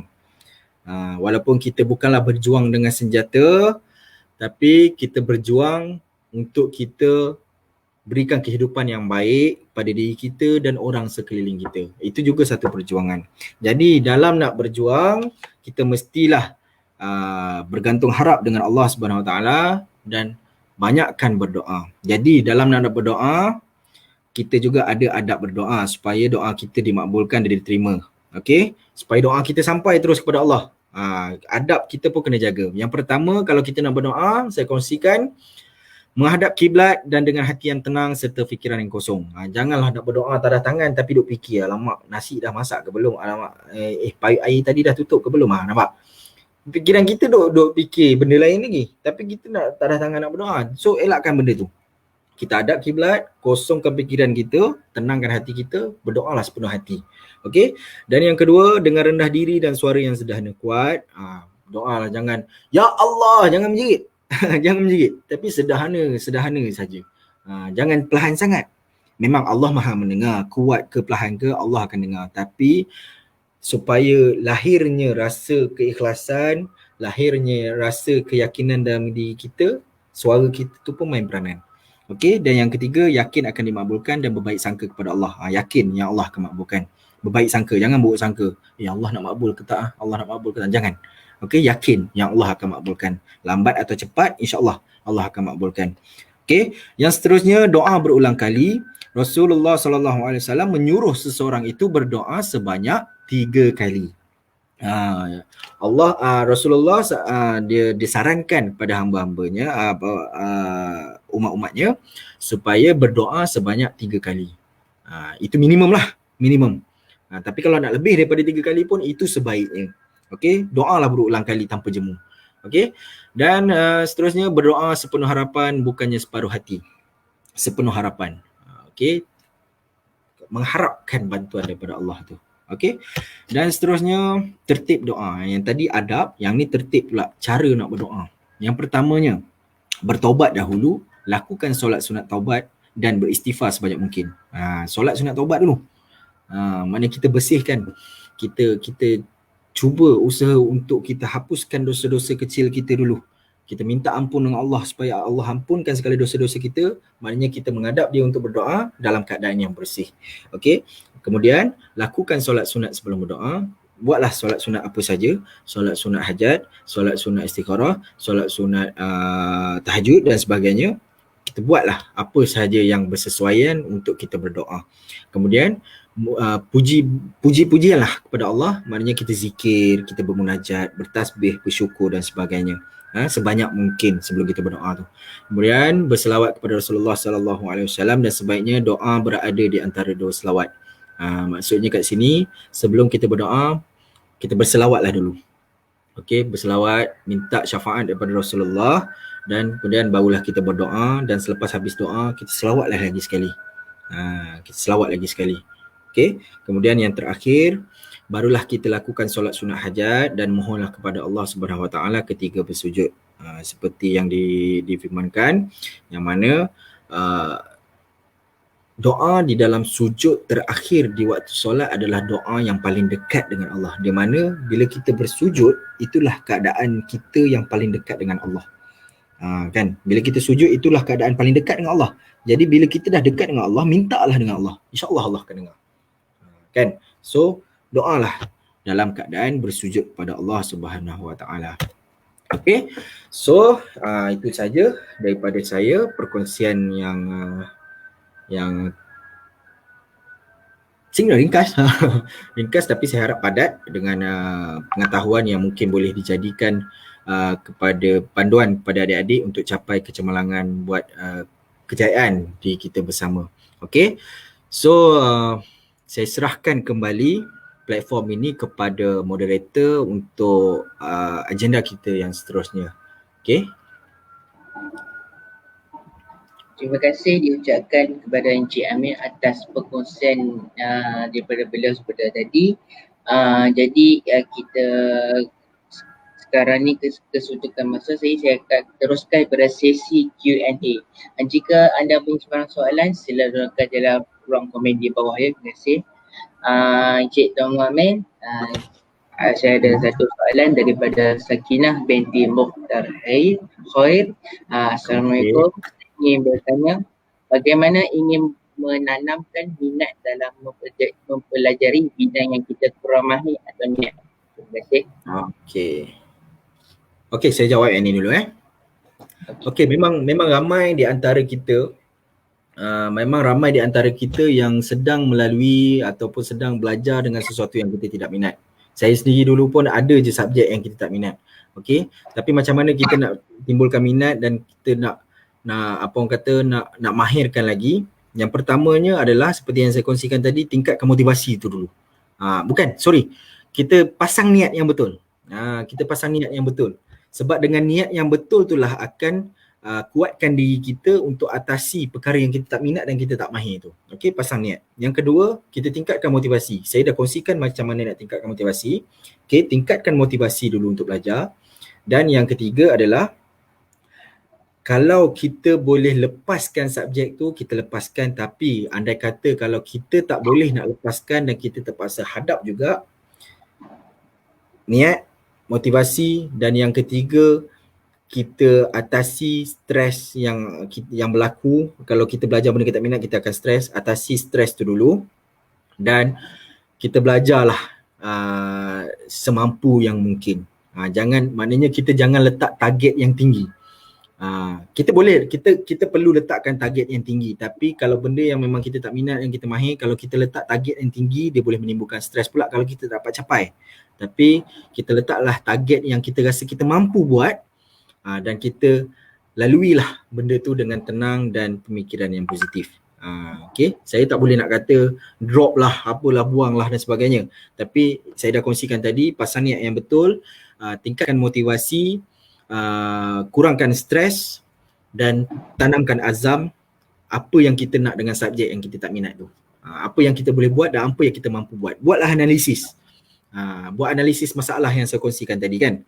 Okay. So, soalan seterusnya, saya harap menjawablah. Okey, terima kasih terhadap soalan jawapan tersebut. Okey, kita ada lagi satu soalan daripada Siti Noor Amanina yang berbunyi, macam mana Tuan createkan dalam ruang rumah tu positif? Boleh bagi contoh yang Tuan buat? Okey, itu saja. Macam mana nak createkan dalam ruang rumah tu positif kan? Yang pertamanya, ni dia tanya bagi contoh yang Tuan buat kan? Okey, yang saya buat lah. Yang saya buat yang pertama, rumah bersih, tersusun dan selesa. Itu rumah. Lepas tu kat mana kita belajar? Adakah dalam bilik ataupun di ruang tamu? Kalau di ruang tamu, pastikan ruang tamu kita sentiasa bersih. Kalau di dalam bilik kita sendiri, hiaslah bilik kita tu secantik mungkin dan sekemas mungkin. Walaupun tak ada perabot-perabot mahal kan, tapi kita susun, aturlah perabot-perabot buruk kita tu dengan kaedah yang terbaik, dengan cara yang terbaik, kemas dan selesa. Barulah kita akan berada dalam keadaan selesa dan boleh memotivasikan diri kita untuk belajar dengan baik. Okey, andai kata mungkin bukan dari segi ruang. Okey, bukan masalah yang tak boleh motivasikan tu dari segi gangguan dan sebagainya. Kan? Carilah satu ruang yang apa orang kata yang paling selesa dalam rumah. Yang paling selesa dalam rumah. Mungkin kita tak ada bilik, mungkin kita ada ruang tamu yang kecil, tapi mungkin ada satu sudut dekat rumah tu yang ada tempat yang kita rasa selesa. Tak kisahlah dekat luar rumah ke apa ke, tapi bila kita dah jumpa spot yang terbaik untuk kita motivasikan diri kita, kita susun, aturkan kawasan tu, kita bersih dan kemaskan. Itu yang paling penting. Okay, itu yang paling penting. Itulah yang saya buat. Saya akan berada dalam keadaan yang bersih dan kemas. Itu yang boleh motivasikan diri saya untuk hilangkan stres saya. Okay, itu saja. Okey, terima kasih. Okey, kita ada lagi satu soalan daripada saudara Arif Aiman. Okey, yang bumi. Assalamualaikum Tuan. Saya ada soalan berkaitan dengan cara untuk motivasi diri. Macam mana nak improve diri kita untuk menjadi lebih baik dalam kehidupan seharian? Ini soalan ni sebenarnya saya dah berikan jawapan dalam perkongsian saya sebenarnya tadi kan. Macam mana kita nak tingkatkan motivasi, macam mana kita nak hilangkan stres. So kalau kita nak improvekan diri kita, nak menjadi lebih baik dalam kehidupan seharian, yang pertama yang saya kongsikan tadi, kita kena motivasikan diri kita. Macam mana cara nak motivasi, saya dah kongsikan tadi, mungkin boleh tengok balik lah sebab saya nak sebut satu-satu pun panjang juga tadi kan. Kita motivasikan diri kita dulu. Lepas tu kita singkirkan tekanan yang ada dalam diri kita. Singkirkan tekanan dalam diri kita. Bila kita dah motivasi, bila kita dah hilangkan tekanan, yang ketiga, yang terakhir, langkah terakhir, kita pasang matlamat dan kita usaha untuk capai matlamat. 3 benda jadi. Adik Arif Aiman 3 benda untuk kita improve diri. Yang pertama, motivasikan diri. Yang kedua, hilangkan stres. Yang ketiga, pasang matlamat dan usaha untuk capai matlamat. InsyaAllah diri akan improve walaupun dalam kehidupan seharian kita, tak semestinya dalam belajar, dalam kehidupan seharian kita, apa sahaja pekerjaan yang kita lakukan. Okay. Okey, terima kasih Cik Tuan Hamid. Okey, kita ada mempunyai soalan seterusnya daripada saudari Azwar Nabila yang bunyi, salam Cik Amir. Macam mana cara nak siapkan assignment kalau semua boleh dihantar pada masa yang sama? Okey. Ini soalan famous daripada pelajar lah. Ini isu pengurusan masa.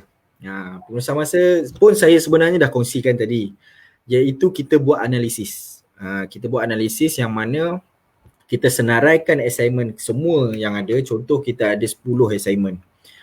Yang pertama, kita pecahkan kepada 4 kotak. Yang pertama adalah assignment yang senang dan kita boleh siapkan cepat. Yang kedua, assignment yang sederhana senang tapi dia kita boleh siapkan cepat tapi dia tak terlalu urgent. Assignment yang urgent, assignment yang tak urgent, assignment yang penting dan assignment yang tak penting. Itu kita kena analisis. Kita buat analisis. Secara live ni saya susah nak kongsikan, tapi kalau senang ada catatan tu senang saya boleh tunjukkan. Tapi secara kasarnya macam itulah. Kita pecahkan assignment tu important and urgent, important but not urgent. Lepas tu assignment yang biasa-biasa je. Maknanya kita boleh hantar bila-bila masa. Dan yang terakhir, assignment yang kita boleh lengah-lengahkan. Maknanya boleh terakhir sekali lah. So 4 kotak. Jadi kita fokuskan dulu kotak yang pertama, important and urgent. Jadi assignment yang penting dan urgent ni yang kita laksanakan dulu. Kita buat dulu. Kita buat secepat mungkin. Dan kita submit, dah selesai satu kotak. Yang kedua, kita fokus pada assignment yang penting tapi tak urgent. So kita buat juga. Kita buat dan kita submit, okey, selesai kotak yang kedua. Kotak yang ketiga, assignment yang kita boleh buat bila-bila masa. Kan? Tak important dan tak urgent. Itu bila-bila masa kita boleh buat. Kita buat. Dan yang terakhir, assignment yang mungkin tak penting dan boleh kita singkirkan, ataupun assignment yang suam-suam je, kita boleh hantar bila-bila masa, yang tu yang terakhir kita buat. Janganlah kita buat assignment yang senang dulu, lepas tu baru yang susah. Sedangkan yang senang ni boleh hantar lambat nanti. Yang susah ni kena hantar awal. Yang tu yang salah selalunya. Okay, kita fokus dulu pada assignment yang important and urgent, important but not urgent. Lepas tu barulah yang lain-lain ni. Okay, saya harap membantulah. Okay, next. Okey, terima kasih kepada saudari Azwan Bila atas soalan tersebut. Nampaknya kita tiada lagi sebarang soalan yang diajukan. Secara rasminya sesi Q&A ini ditutup ya. Okey. Okey, kepada para peserta yang join live ni, jangan lupa isi kehadiran serta maklum balas yang terdapat di dalam ruang komen. Just klik the link situ dan isi segala maklumat yang tertera dalam forum tersebut dan anda akan dapat markah tolabiah. Okey. Maka berakhirnya program transformasi diri siri kedua Empower Yourself pada hari ini. Saya selaku moderator ingin mengucapkan rasa syukur dan jutaan terima kasih kepada semua pihak yang terlibat dalam menjayakan program kita pada hari ini. Moga kita semua boleh keberkatan daripadanya, insya-Allah. Baiklah, sebelum kita habiskan program ni, saya ada buat sedikit dua iklan yang ingin diberitahu kepada anda semua. Untuk pengetahuan anda, Kelab Pembimbing Rakan Universiti PRU sedang mencari ahli baru bagi sesi 2020-2021, tetapi penyertaan ini hanya untuk pelajar tahun 1 saja.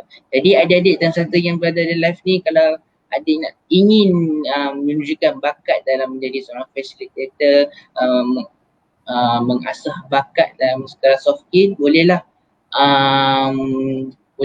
join dengan menekan link yang disediakan di ruangan komen ataupun boleh melawat di portal Facebook atau Instagram PRU USIP untuk maklumat lanjut. Dan yang kedua pula, unit psikologi yang khusus juga turut mempromosikan kepada semua jika ada masalah macam perlukan khidmat kaunseling ataupun ujian seperti ujian gaya belajar, DASS dan sebagainya, bolehlah Roger melalui Facebook dan juga Instagram yang tertera pada poster ini. Dan sebelum mulakan live ini, sekali lagi saya ingatkan, jangan lupa isi korang kehadiran yang tertera di ruangan komen agar dapat markah itulah biar secara percuma. Jangan ingat ya, jangan lupa ya guys. Okay, so itu saja pada hari ini. Sekali lagi saya ucapkan terima kasih kerana sudi join program pada hari ini. Moga-moga dengan segala ilmu yang diberikan oleh Cik Tuan Muhammad Amir sebentar tadi dapat kita mempraktikkan dalam kehidupan seharian. Jadi saya akhiri majlis ini dengan kafaratul majlis dan suratul as.